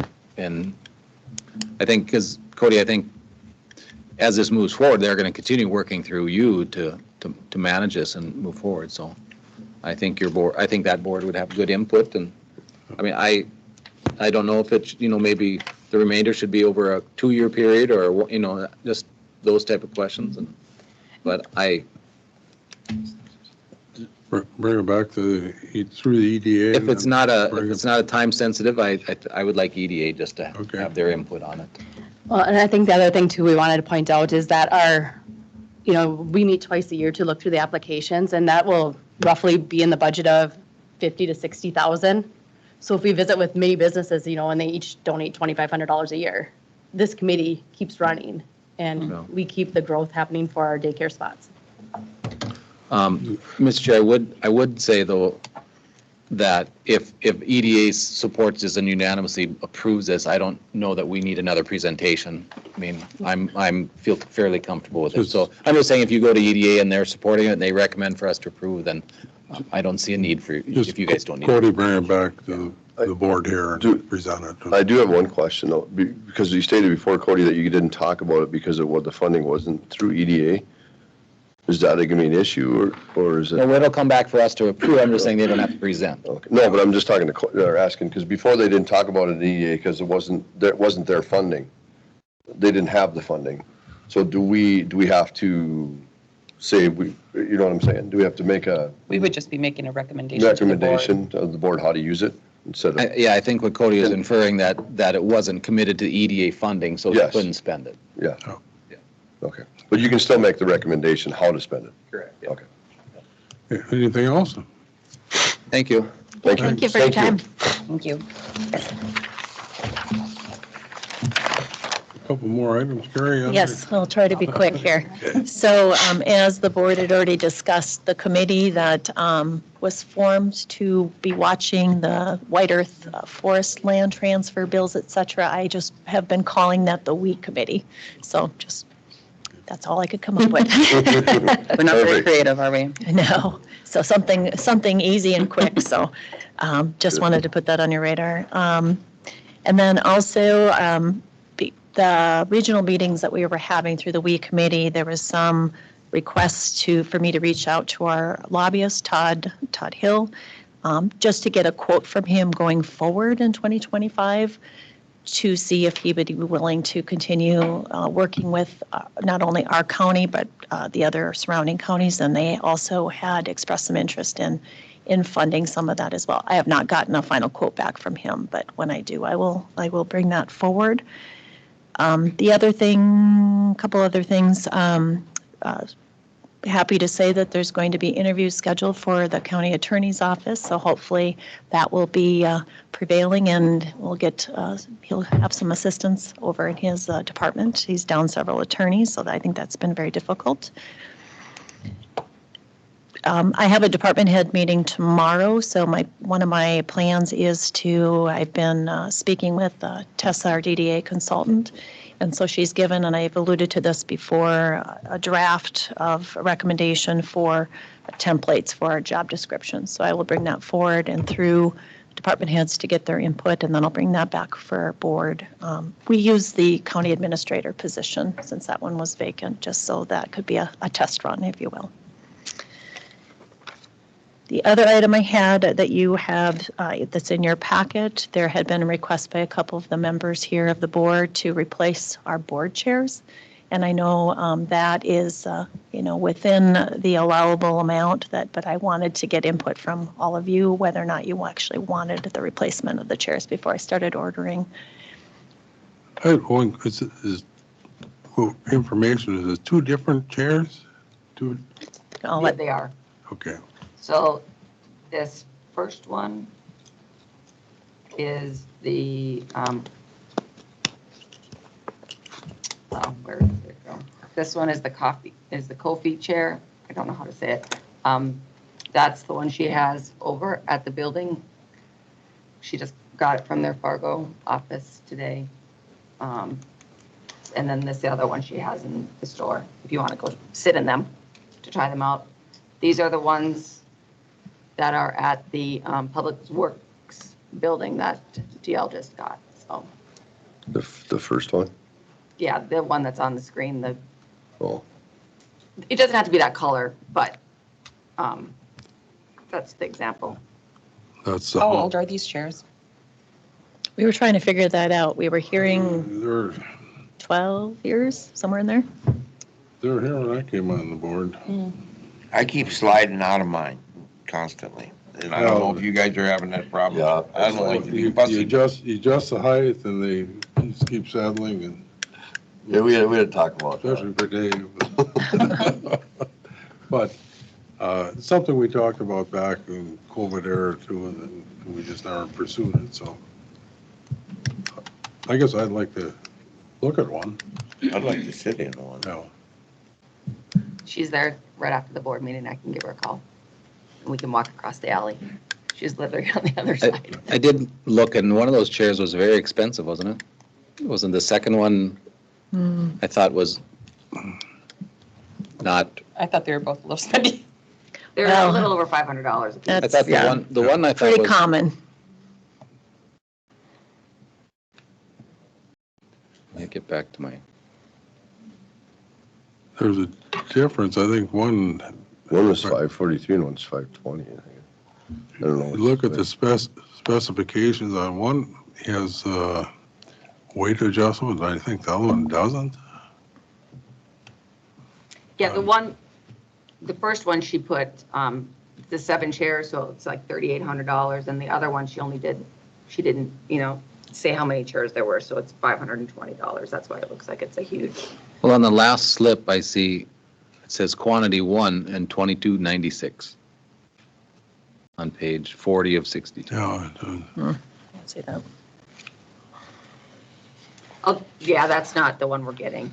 Holy Toledo, 2290. I think that one is, if you get it, if it's I want that chair. leather, we will not be getting leather chairs. Oh, never mind. We will be getting leather chairs. Oh, that was for How one. about if That's we for one? Holy just smokes. look at those and then Yeah. bring them back? That's Yeah. fine. Yeah, okay, Fine. I'm good with that, yeah. Okay. Yeah, I just good. didn't want to be ordering new chairs if you No. really want chairs. So that's all I have. Does the Yeah, thank- 22,000 or $2,000 chair bring you coffee? That's a little spendy. Auditor treasurer. What do we got here? Oh, sorry, Mr. Chair, I had added under me the abatements correction Oh, okay. Oh, yeah, that's right. before we go on to auditor treasurer. Tony, do you want to step up here? I'll just give a little bit of background. Tony had informed me that there was a clerical error on the property taxes. It appears as though some new properties in 2023 were not provided or given their homestead credit. Correct. And so that is in the process. And then also some veterans, disabled veterans. Exclusions, yes. Exclusions, that's Yes. the word I'm looking for.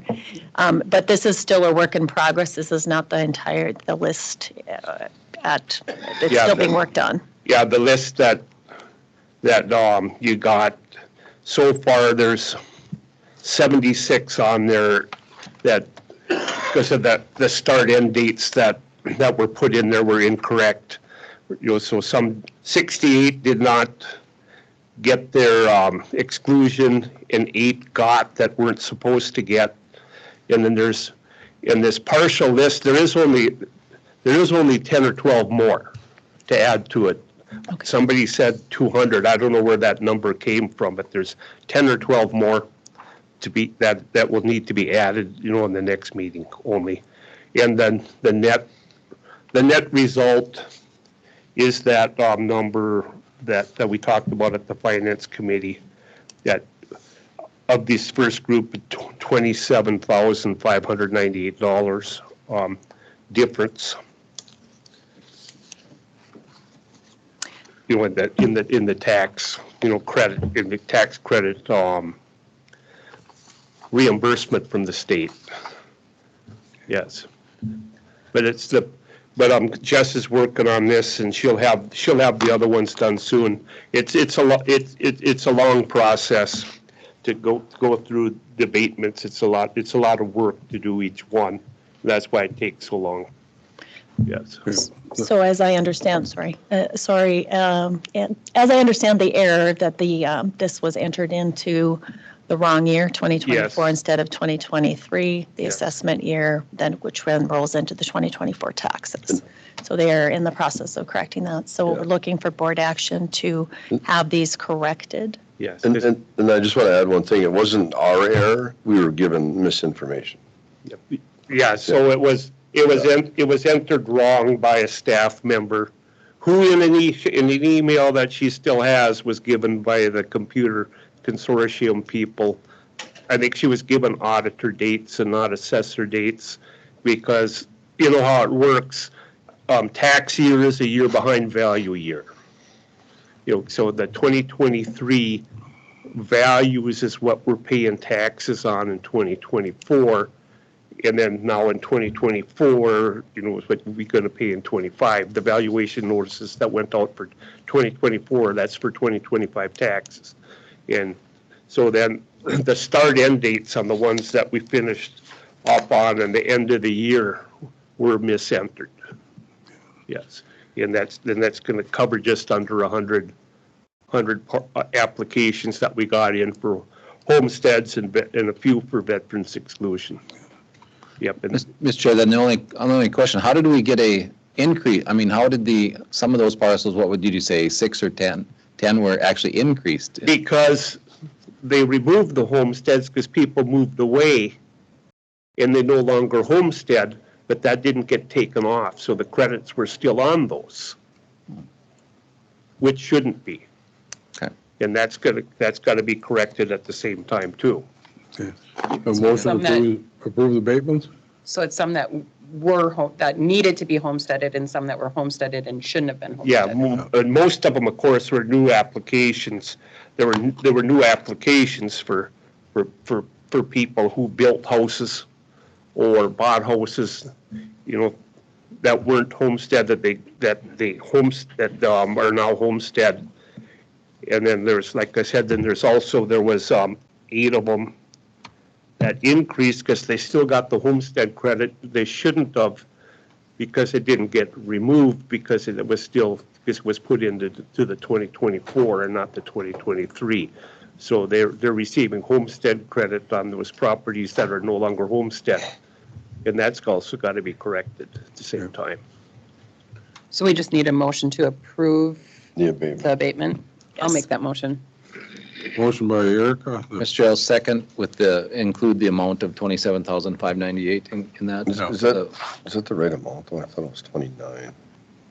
Motion by Erica, second by Becker. Well, that was the net because it was an increase, the reduction $29,712. And then the 8 increase is $2,114. Yeah, And so that's the net. The net correct. would be 27,598. So just to clarify, we don't have to, do we have to list the ones that increased? That we had a positive on a few of those. Do we need to approve those? Yeah, that still has to be on there, yes. We have to approve those too? Yes. Okay, so just make that reference on the motion and second, is that okay? Yep. Yeah. Any more discussion?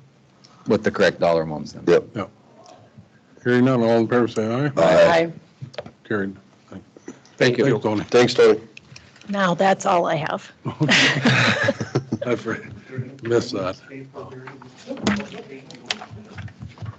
Mayor, on your license list, I just noticed that you have one on there that's now not, did they withdraw? Yes, there have been 2 changes to the license list. Hooligans withdrew their application due to a building issue. So first we have temporary 1 to 4 day on sale liquor, Detroit Lakes Lions at We Fest. I'll make a motion to approve the temporary on sale liquor license for Second. light. All in favor say aye. Aye. Carried. Next on off sale was Sunday renewal, Toad Lake Store in Toad Lake Township and Charlie's Place in Head of Land Township. I'll make a motion to approve. I'll second. Motion by Erica, second by Dave. Further discussion? Hearing none, all in favor say aye. Aye. Carried. Next on sale liquor license was Sunday Sales, We Fest in Lakeview Township. So moved. I'll second. Motion by me, second by Dave. More discussion? All in favor say aye. Aye. Carried. And 1 tobacco license renewal for 2 Inlets Country Store in 2 Inlets Township. I'll make a motion to approve. Motion by Erica, Second. second by Barry. All in favor say aye. Aye. Carried. Thank you. Thanks, Barry. I think it was announced on Facebook that Hooligans has sold to McLaughlin's and he is no longer operating them. Oh, did it? Did not know that. The roof caved in? Mm-hmm. I didn't know. Yeah, I knew it a while ago that they bought it, but I thought they were gonna operate it as a restaurant. When is that still? Judy. They had already has. Good morning, Chairman, and good morning, Commissioners. I'm bringing forward a, I guess, a request for installing what's called Revolution, which revolutionizes our all-call system. It is made by the same company, and what it does for us is it allows us to have what are called smart IP buttons, which is a panic button, and it allows the person that gets the panic button to know exactly where it came from, and it still is exactly where it came from. It connects directly to our network to complete immediate worst-case scenarios of emergencies. So there's a lot of other functionality that we get. Every phone that we have, it will be licensed to have it on their personal cell phone or their work cell phone if they so choose to have the ability to have a panic button on your phone too. And it also licenses anybody that has a phone to also have it on their PC. And again, the PC, it looks like you'll also have the panic button, and I believe some stations will be able to have a crawler on the bottom if anything is going on in the county. We're looking at also, in this consulting in this panic button situation, we're looking also at taking each building and making it their own entity. So they could also make, minor announcements through it. They don't all have to be emergencies. It could be this county building, highways having an award ceremony for something, or I think Human Services. I did meet with Denise at Human Services, and Erica, I heard you mention that, and that's really where the panic button started, because I was just going to say, hey, if you guys want panic buttons, we can now do it. But after talking with her, it sounds like there was real need. So I went to most department heads. I did forget one, so there's one missing, but I'll take care of that one. And there's 22 new panic buttons. Do you want to know where they're going? I don't Okay, know. because I have that information. And is there any other information you'd like to know about the all-call system? We did mention in committee that maybe the board chair should have one. Yep, I added that one. Yeah, we added that one. We used to have one under the. Yep, Yeah. it's still there, it just doesn't work. Yeah, it's like a garage door opener, isn't it? Yeah. Wishes of the board. Where do we want this funding? How do we want to pay for this? Do we want to use the LATCF or do we want to use like special general funds? Well, I think if we can use the LATCF, we should. Yeah, no, I just want to make sure that. Okay. Okay. Yeah, I'll make a motion to approve the all-call Revolution system and panic buttons for $15,700. I'll second. Motion by Erica, second by Dave. Further discussion? Hearing none, all in favor say aye. Aye. Opposed? Carried. Thank you very much. Thanks, Judy. Thanks, Judy. Brian?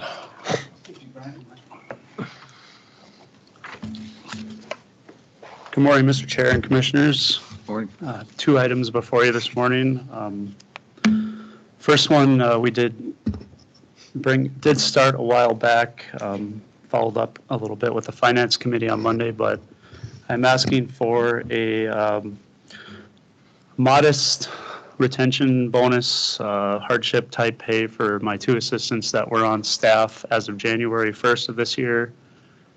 Through the unprecedented exodus of attorneys directly attributable to the State Public Defender's Office pay increase and new positions. A couple things I wanted to note. I know the board's well aware of the recent history here, but Clay County did just finalize a retention bonus for their assistant county attorneys. They did not lose half their attorney workforce when they approved that bonus. This would easily be covered by budgeted salary funds for 2024, given the vacant positions. And we did have good discussions yesterday. Finance, I fully support. One of the board chair's concerns is to have a payback or clawback provision if someone were to leave in the short term after getting one of these bonuses. That's completely appropriate. makes a lot of sense. I know it's an unprecedented type request, but I also think my office is in unprecedented times. So happy to answer any questions. I'm happy to discuss the structure if the board has concerns about changing it around, but that is my request today. Brian, this would just affect the 2 staff you have now? Yes, two that were on staff as of January 1st, 2024.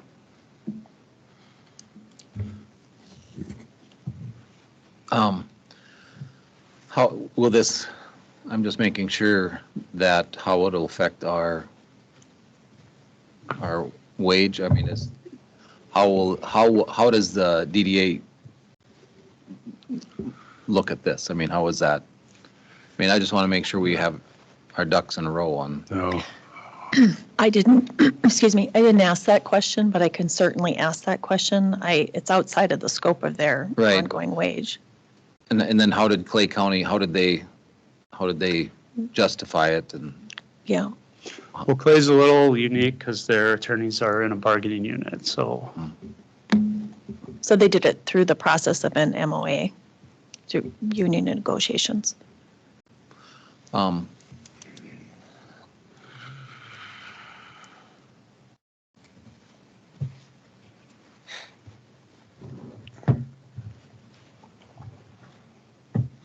I would say that this is a very unique and very different situation because of that public defender's office that was opened in Detroit Lakes, and they basically took 3 of our attorneys.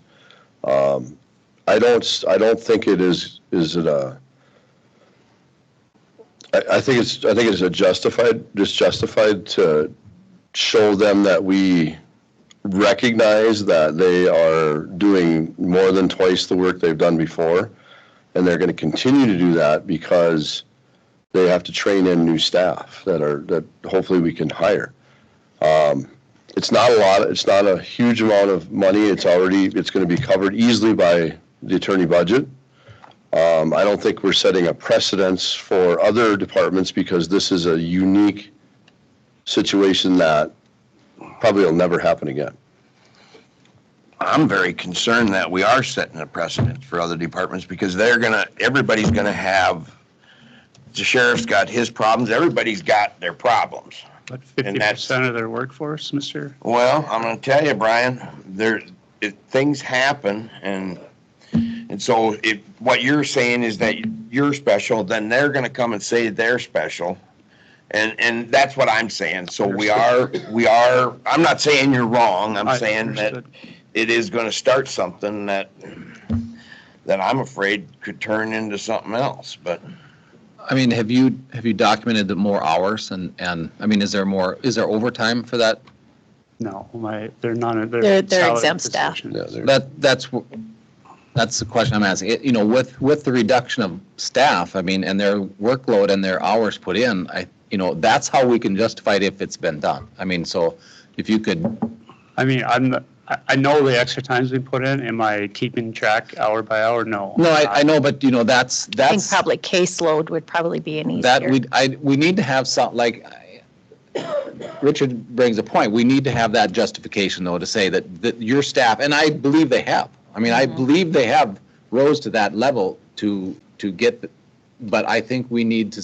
That's the rationale that we need to have some rationale specific to this job to do that. So I would just ask that you show that caseload, that those hours put in for those, and then I can support it. I just need to have that to say for the next one saying this is why this was a special case. That's what I need to support it. And I think it's there. I'm not saying it's not. Well, and I mean, I thought that showing that 50% of my attorney workforce departed in the last couple months was a stat in and of itself. It is, but let's get some more. I just need some more. We need just some more documentation to show that. I do. I don't have a problem with that because I think their burden was that. I just think we need to show that's the reason why this is reasonable.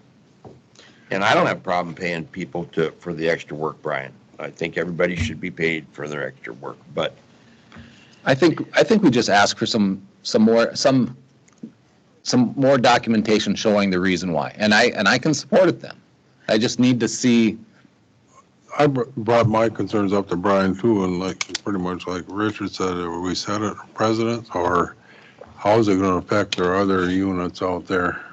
I think one of the differences is when you're looking at sheriff's department or highway department, when they're running short, they're getting overtime. They're getting compensated for running short. However, I will say I am a little concerned of the precedents that it's going to set, because we are facing a labor shortage across the whole county. So I would agree. I'm supportive of it as long as we have, if you could show. Hours, a lot of extra hours. Yeah. Caseloads and. I mean, I think if we could show more of I get what you're saying too, Brian. 50% of the You're workforce. asking my staff who's in complete scramble mode to take more time away from their cases to spend time. I'm not asking your staff, I'm asking you to put together a summary sheet saying our caseloads have not went down. These are what it was, month to month here. This board graciously approved another position based on all the statistics I had compiled to show workloads, last budget cycle. And now we are at 3/7 of that. Again, have those numbers in and showing why. So when we look back on this, we can say, this is the reason why these staff don't get overtime. This is their compensation for overtime, because our caseload did not go down. Our appearances at the courts didn't go down. We had to do this in that mode. I mean, I don't think it's a lot that I'm asking for. I just think it's too abstract what you're asking for. I don't know what finite statistics you want. I mean, I think, Brian, I need more because it's going to come up from other departments. well, and it already has. And that's why I'm not going to say who, but it's already come up in other departments, and they were putting in extra hours, but they were salary. And this is kind of, if you're hourly, you're hourly. If you're salary, you know what your salary is going to be, and so that's where the problem comes in. And I couldn't help that person that had put in that extra time because they were salary and they didn't want to be hourly. Right. And that's where it's a problem. I think when you sign on to be salaried, I mean, you sign on under a reasonable scenario where your office is mostly staffed or fully staffed. Yeah, but it does happen in all business, not just here in government, but it happens in businesses too. In the summertime, construction businesses, different people end up putting in more on salary when there's a demand for it. Sometimes people are on vacation. There's a lot of different reasons, and that's why Barry's asking for what he's asking for. And I'm not. I don't know what you would have to do to show us, but it's hard for me to say, yeah, these people deserve this, whether you have missing people or not. Sometimes it's just part of the whole deal, but. I'd just like to see a little breakdown on the caseloads and a little more. We can use that for argument when other. Maybe another avenue is these assistants, like Carrie's bumped up into the administrator. Maybe these two assistants should be bumped up in this time of need to the higher first assistant dollar amounts, being they're covering so much. That would be another possible. I mean, I don't know. Well, we have one that already is a first assistant, right? Or just within the last week. Yeah, but I mean, so that wouldn't. But yeah, and I think what you're referencing is, working out of class. I don't know that's. I mean, we could certainly look at that, but it's really they're working within their class and their job scope. It's just the amount of work. And I think, with regards to exempt status or salaried individuals, we would expect that to ebb and flow. That's what it was designed for. But I think where Brian is that it's not ebbing and flowing. It's just flowing. And I think we can all agree on that. Yeah. I think also back to my years in child protection and how, again, it's not losing 50% of your caseload, but you have a couple social workers that quit. Right. The rest of the social workers take on that caseload, which, you know, you then work definitely more than 40 hours a week. But I think for me, what would be helpful is let's look at what your caseload size was at, do you keep track of like, would you know what a typical caseload size was at this time last year when you were fully staffed? I could probably get a rough number, but what I could do is I could show you the number of cases that Braden and Lisa and Devin had that are being absorbed by the other staff, possibly. Just, yeah, I think that would be helpful. I think, Brian, what the board is saying is that we need to have evidence so that if some other department comes to us, we have the evidence to show them that this is a special situation, that in your situation is not like this. I think that's what the board is asking for. Is that correct? Yeah. Oh. Which was We need the numbers to back up the 50% reduction and showing that, I mean, I think we do. Which I agree, it's probably there. And I would be supportive of it. Get it to us in writing and some more factual. Wish of the board to. Motion to table. Okay. A second? I'll second. Further discussion? Hearing none, all in favor say aye. Aye. Opposed? Carried. All right, Mr. Chair, the second item I have for you is regarding a possible summer intern. I tried to lay out just a brief history in my memo, but this individual did work with our office last summer. She was able to accrue school credit. She reached out to me again this year. She said she doesn't need school credit and unfortunately said it wouldn't really be feasible unless she could get some compensation. Two huge benefits to our office is she is a certified student attorney, which means she can appear at court hearings and tackle some stuff, especially during this time of shortage. With judge approval of minimal supervision. There's special rules for that. The second benefit is pretty obvious, is we're making a connection for a possible hire in the future. So. When is she done with? No, she just finished her second year. Okay, so she's still got. Yeah, but you know, she knows our computer system in our office from last summer. She knows our, you know, basic policies and knows a couple of the attorneys, support staff. Would be a great fit if the board could approve this. Mr. Chair, I just think this would be a good opportunity. She's had experience there. She's had knowledge. This is no matter how many attorneys we can get hired, the learning curve is going to be huge for them. And I think having someone come in to help, she can even help the new attorneys coming in and a lot of these things. So I think the budget obviously is going to be well short of hitting your budget. So I would make a motion to approve the paid internship not to exceed $7,000 at $21 an hour. Motion by Barry, do I have a second? I'll second. Mr. Chair, for just point of clarification, I did have this discussion when Brian was there as well. I don't know that the proper term is independent contractor, so it's probably more of a temp or a paid internship. I just wanted to point that out. Okay. So what do you want to call it? A paid intern? It doesn't need to be, it just for hiring purposes. We just made the motion to hire the. Okay. Yeah, I was just saying, you know, for insurance coverage and those types of things. Okay. But I will work with Brian and we'll get the proper language. Further discussion? All in favor say aye. Aye. Opposed? Carried. Thanks, Brian. Thank you for Thanks, the Brian. conversation. Thanks, Brian. Sheriff, quick.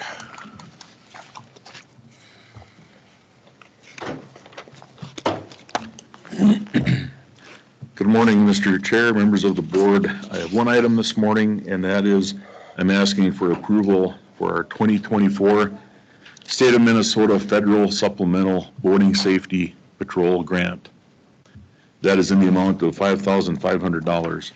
And I did notice on the resolution that it says 2023, it should be 2024. If you guys have the same resolution. Motion approved. I'll make a motion to approve resolution 424 2A. I'll second. It does say 24 on mine. It says 24 on mine. It does, okay. Motion by Eric, a second by Dave. Further discussion? Hearing none, all in favor say aye. Aye. Thanks, Ed. Thank you. We can probably go through planning and zoning quick and then have a That's break. what you say. Okay. We gotta go quick, though. We got guests online there. So. Kyle. You can hold it. I can. Yeah. Good morning, Mr. Chair, Commissioners. First item I have for you is Strand subdivision. Change of zone came before you sometime last year. The preliminary plat and final plat were both approved by Lakeview Township.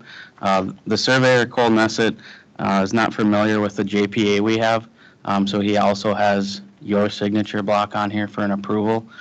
The applicant had everything notarized, the townships approved it, so rather than making them go back through that again, I'm just requesting an approval. It's more of an acknowledgement, but technically it says approval on the plat, so that's what I'm looking for. We technically don't have approval authority on this one, right? Right. Yeah.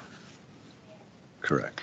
But when that surveyor, How do you want the motion to read then? Well, I mean, we're not approving, accepting and approve?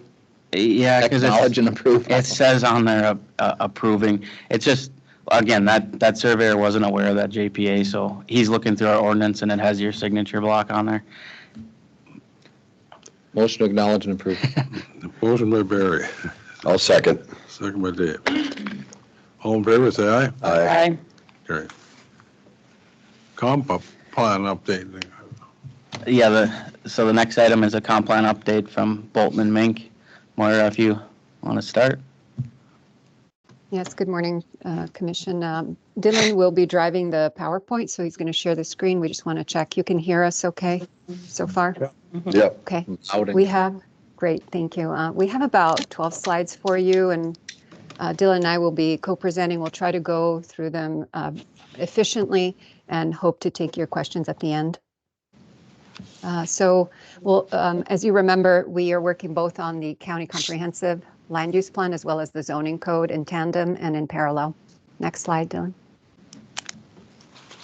And we, believe it or not, we did start in August when it was nice and warm, and we are where the red line is. And just to remind you of the things that we've done so far is we've engaged the community. The first phase was really all about telling the community what we were going to do.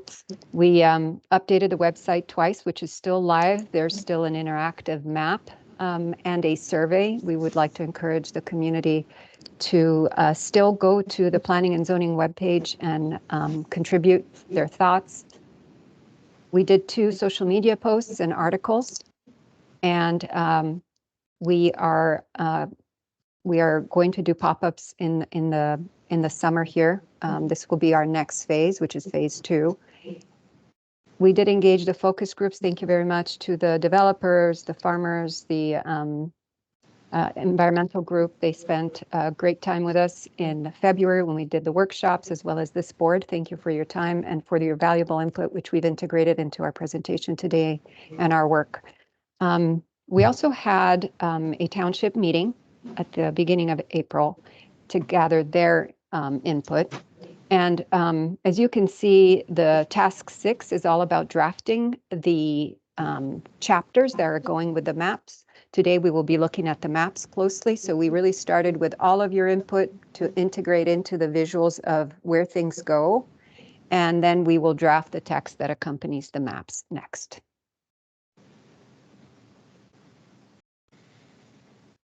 So just a reminder that we did a survey back in October that ran all the way through December. We had almost 500 responses.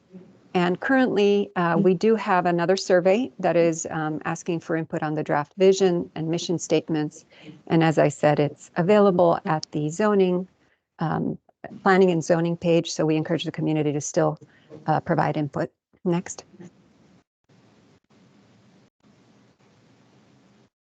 Hopefully you remember when we pulled out our Sharpies and drew on the maps. Thank you, board, for providing that direction. What we heard from the 2 focus groups was really that the environmental group is concerned about development, especially in the lakeside areas.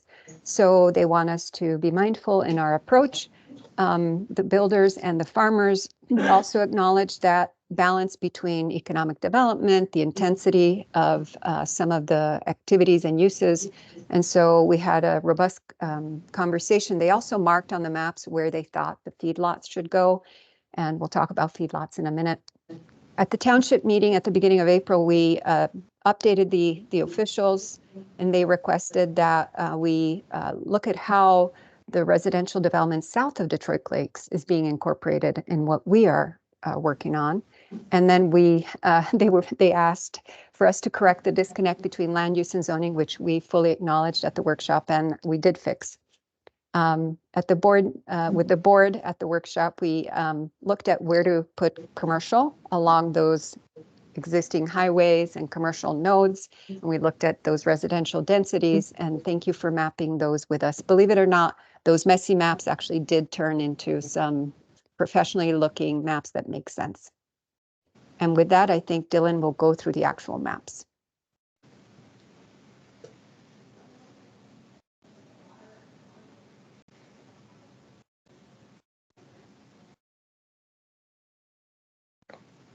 Dylan, you're muted. Dylan, you are not hearing you. There we go.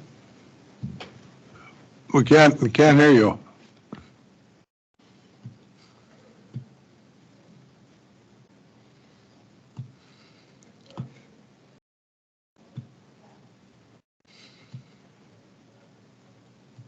Seems you're still muted.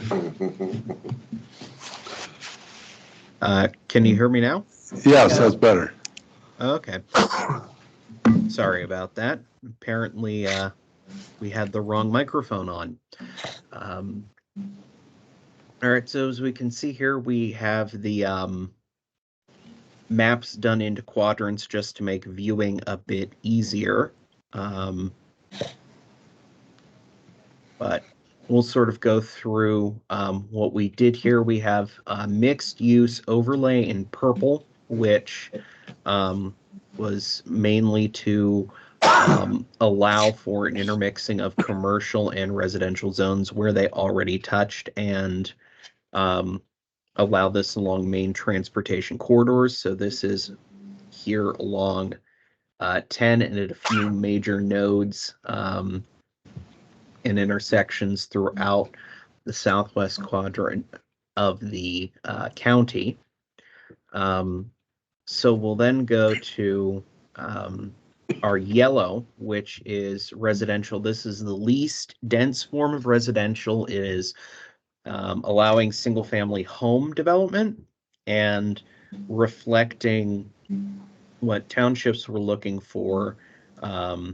We've placed this south of Detroit Lakes, but also in areas where development is already occurring, as well as around lakes in other areas of the county, which will be visible in the other quadrant maps.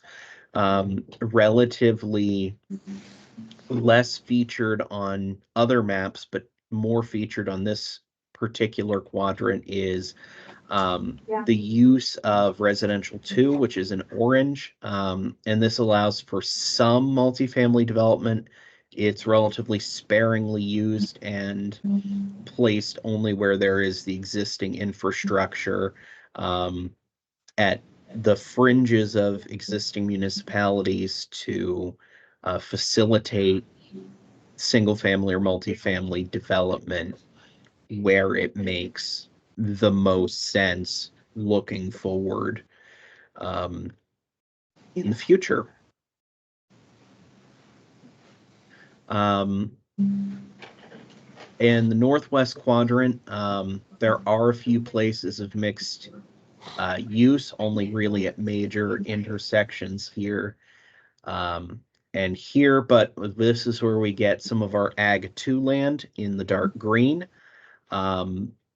This is where we're looking at future development of feedlots, but really differentiating agricultural land that is for a less intense use near waterways versus feedlots, which tend to need to be more far away from water sources and shoreline zones.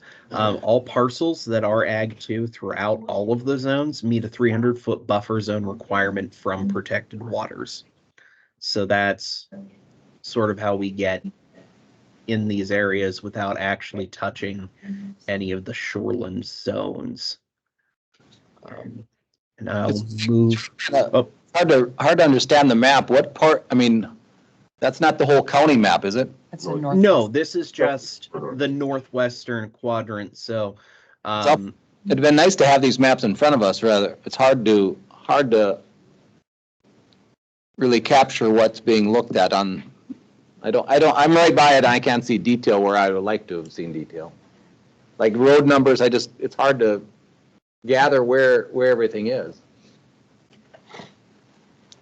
Do you want yeah. to point with that? We can print the Well, I power. don't think well, do you want them now, or do you want them to? Well, I just, when you're presenting it, but, I mean, is that purple down here, is that Lake Park? Is that the Highway 10 corridor? Yes, that is the Lake Park area.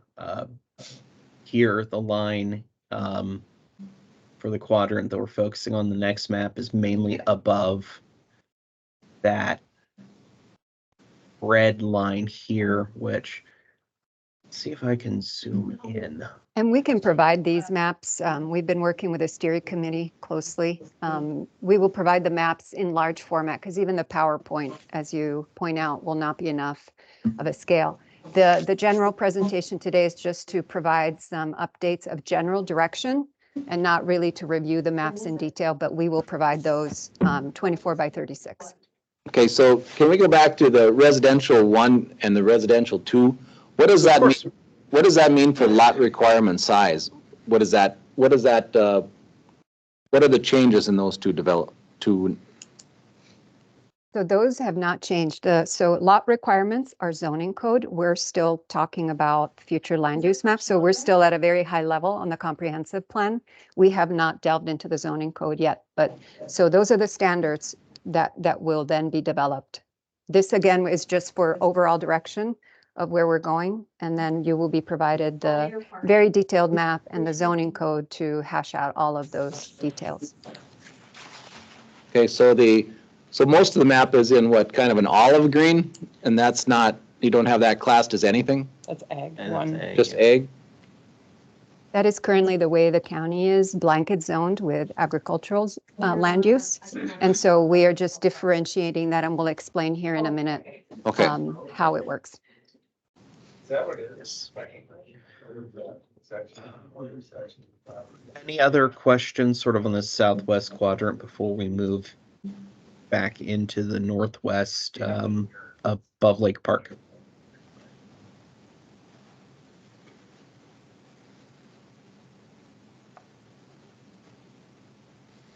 So again, referencing this lighter olive green, the county is blanket zone for agricultural, key agricultural areas that meet the buffer requirements to avoid water sources. We have noted and made Ag 2 for future land use, as those are areas that could handle the intensity of agricultural uses like feedlots.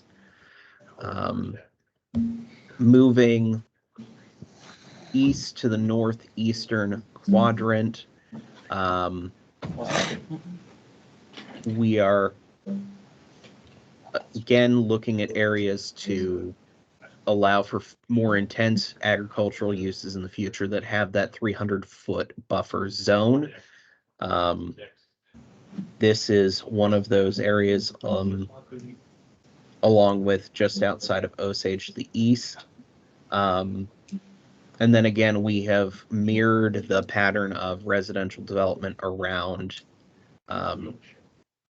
lakes where it's already beginning to occur, with some mixed use overlays where there's already a mix of residential and commercial uses at significant intersections and transportation nodes.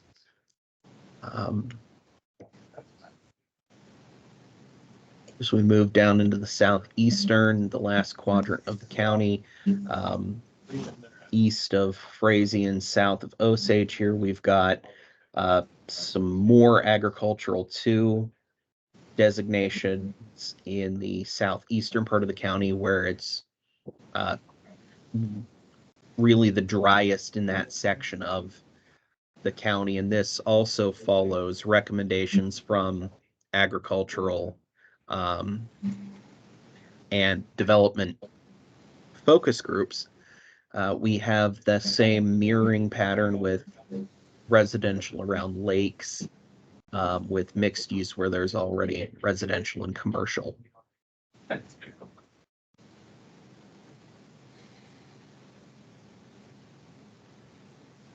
But before we go on, any further questions sort of on where we located some of these designations for future land use?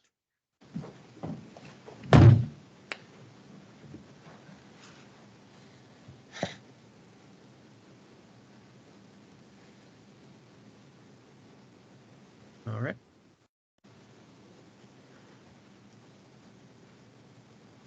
So, yes, just at our workshop in February, the board mapped the commercial and residential land uses along the corridors like Dylan just showed and around fringes of cities. The residential was kept around the lakes, the lower intensity residential, and the smaller lots were put closer to the cities for infrastructure services, but also to respond to the North Dakota market demands for housing and smaller lots. So just wanted to remind you how we did those sketches and how they converted into these maps. We will provide those maps to you at a larger scale for a more detailed approach. Someone's online, can you mute, please? Yeah. They like these flowers. Thank you. Thank you for that. We did find a problem with the code where we had land uses mixed up with zoning. So what we did is we went in and we cleaned that up. From the pyramid to the right, you can see on the left, we have land uses, which are your residential, mixed use, commercial, agricultural, and industrial. And then to the right, you have the corresponding zoning, right? So for residential land use, we would have R1, R2, and R3 as your zoning. And so we were able to go in and clean up the code. And as we're doing the comprehensive plan with the maps at the high level of land use, we are also working in the zoning code, which are the prescriptive standards and procedures and districts. So looking at the table to the left, currently those are your existing land uses. We removed the special provisions district completely. It was not being used. So we went from actually 8 land uses to 4. And so the general agricultural district is now your ag district. The water-oriented commercial is now your commercial. Your residential stayed residential. The high-density residential is still residential. The general agricultural district is agriculture. Commercial district is commercial, and industry district is industry. So typically in land use, we want to create those big buckets of residential. We don't want to go in and differentiate whether it's high or medium or low residential. That is what zoning code is for. So that's how we were able to fix kind of the mismatch in the code that you currently have. Next. Zoning table, this is just a snapshot. Please don't look at the actual details. You will get this document before you and we'll be able to get into the trenches about, lot sizes and standards. But wanted to show you that we are working on updating the zoning code to have the new zoning districts up in the green band on top. So you will see under residential, we have the R1, 2, and 3, different intensities, the mixed use. And then these are basically your new land uses and your zoning, or proposed. And then we added new uses. There were a lot of things in your code that could not be accommodated, right? There's new uses that occur every year. We see tiny homes, we see short-term rentals, we see, we'll see flying cars in 5 years. So the code is always behind the times. So we started to update it to allow for like accessory structures. That was not in your code. Renewable energy systems like solar panels, that was not in your code. home-based occupation, brew pubs, car washes, things like that that were just, the code was old, and so we brought in these new uses, and those are the green. And then new permit types. We created a new permit type that is an administrative permit that would allow your staff to be able to approve something over the counter, obviously with some controls, right, if they meet certain code standards. And again, you will have time to review all this and definitely can disagree with what we're proposing, and we can focus an entire meeting on the zoning code. But wanted you to know that we're working in parallel with both. Next, please. So one of the important conversations that we had with the ag community and the environmental group was that there really needed to be a distinguishment between the agricultural animal units that are under 500, which are considered less intense, your mom and pop farms, versus the commercial feedlots. And so through the workshop, we were able to create this table, and thinking about the fact that the county is really blanket zoned as agricultural, we were looking at what areas are appropriate for the smaller 500 and less animal units, which is your AG, excuse me, and this one it actually should be AG1, not A1 on this table. So under 500, they're just allowed in the light green areas that Dylan was showing. And then 500 animal units to 2,500 animal units really requires a conditional use permit. That allows the board to actually put some conditions, look at circumstances and where they're at in context. And then anything above 2,500 is considered a commercial enterprise and really not allowed in those areas that are really more sensitive. They're closer to waters. And so 2,500 animal units came out of the discussion with the agricultural group, and they really set that as a threshold for what would economically work for them, and what would make it viable. So in the AG2 areas, which are the dark green areas on your map, you can go all the way up to above 2,500 in those darker areas. Above 2,500 animal units requires a conditional use permit, but anything less than in those green areas is permitted. So we are trying to simplify this, but also trying to respond to both the environmental group and the agricultural community. And this seemed to be a good middle ground. Any questions on this? And of course, we are staying at 300-foot buffer. This stays the same. It's in your current code from any public waters. So that is still the case. I know it's a lot to throw at you. Are there any questions about the feedlots and how we're distinguishing where they go and the intensity of an agricultural operation versus a commercial operation?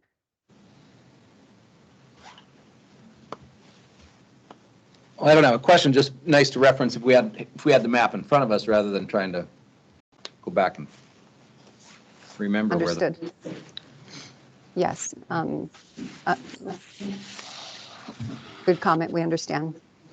It's a lot of work, but we will provide all the documentation for a more detailed analysis on your end.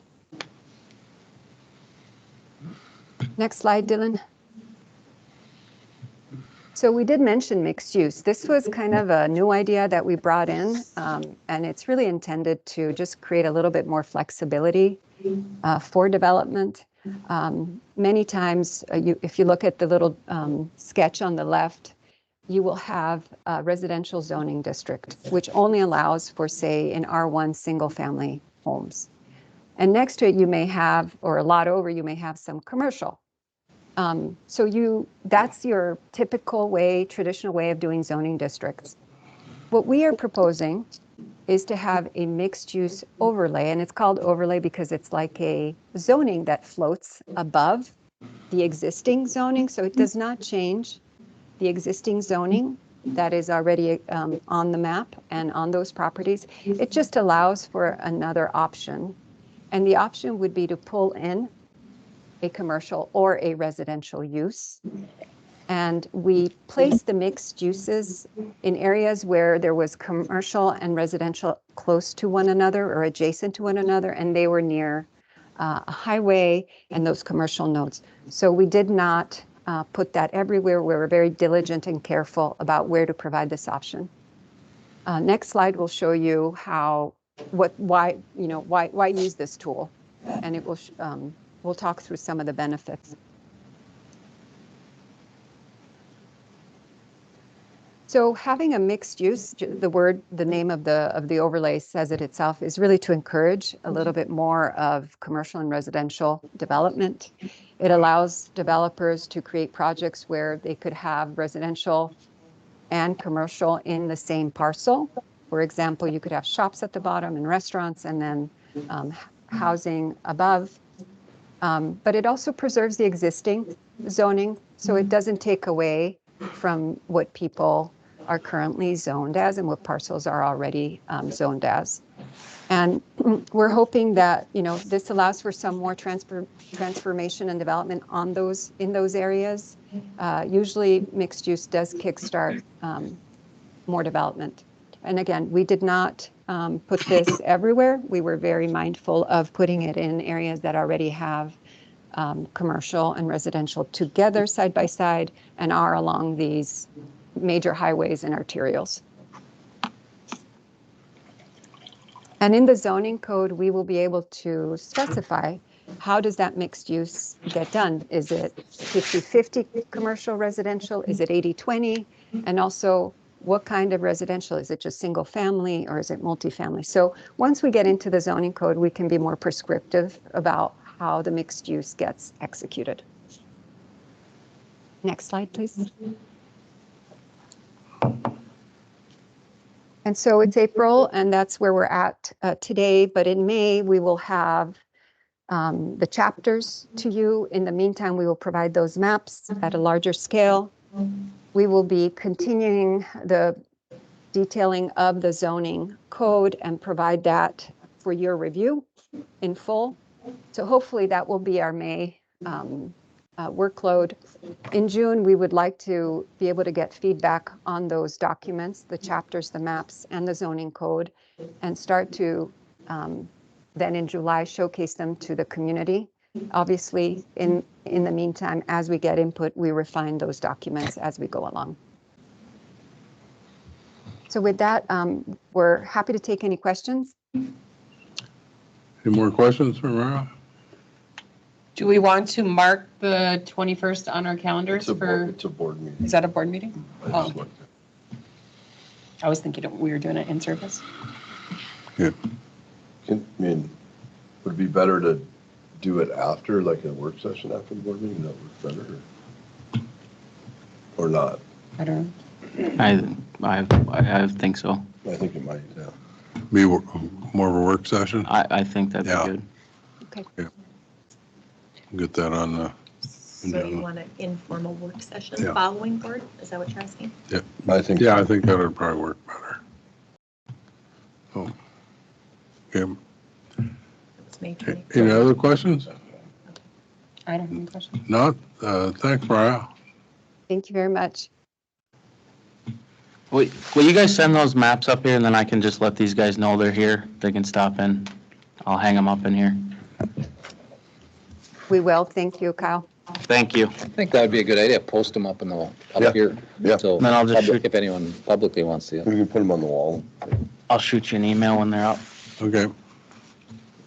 Sounds good. Awesome. Need a little break? It's time Yeah. for a break. It's yeah. time for a break. Okay, we'll take a break and come back and then close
Well, George has got his stuff in here yet. Oh.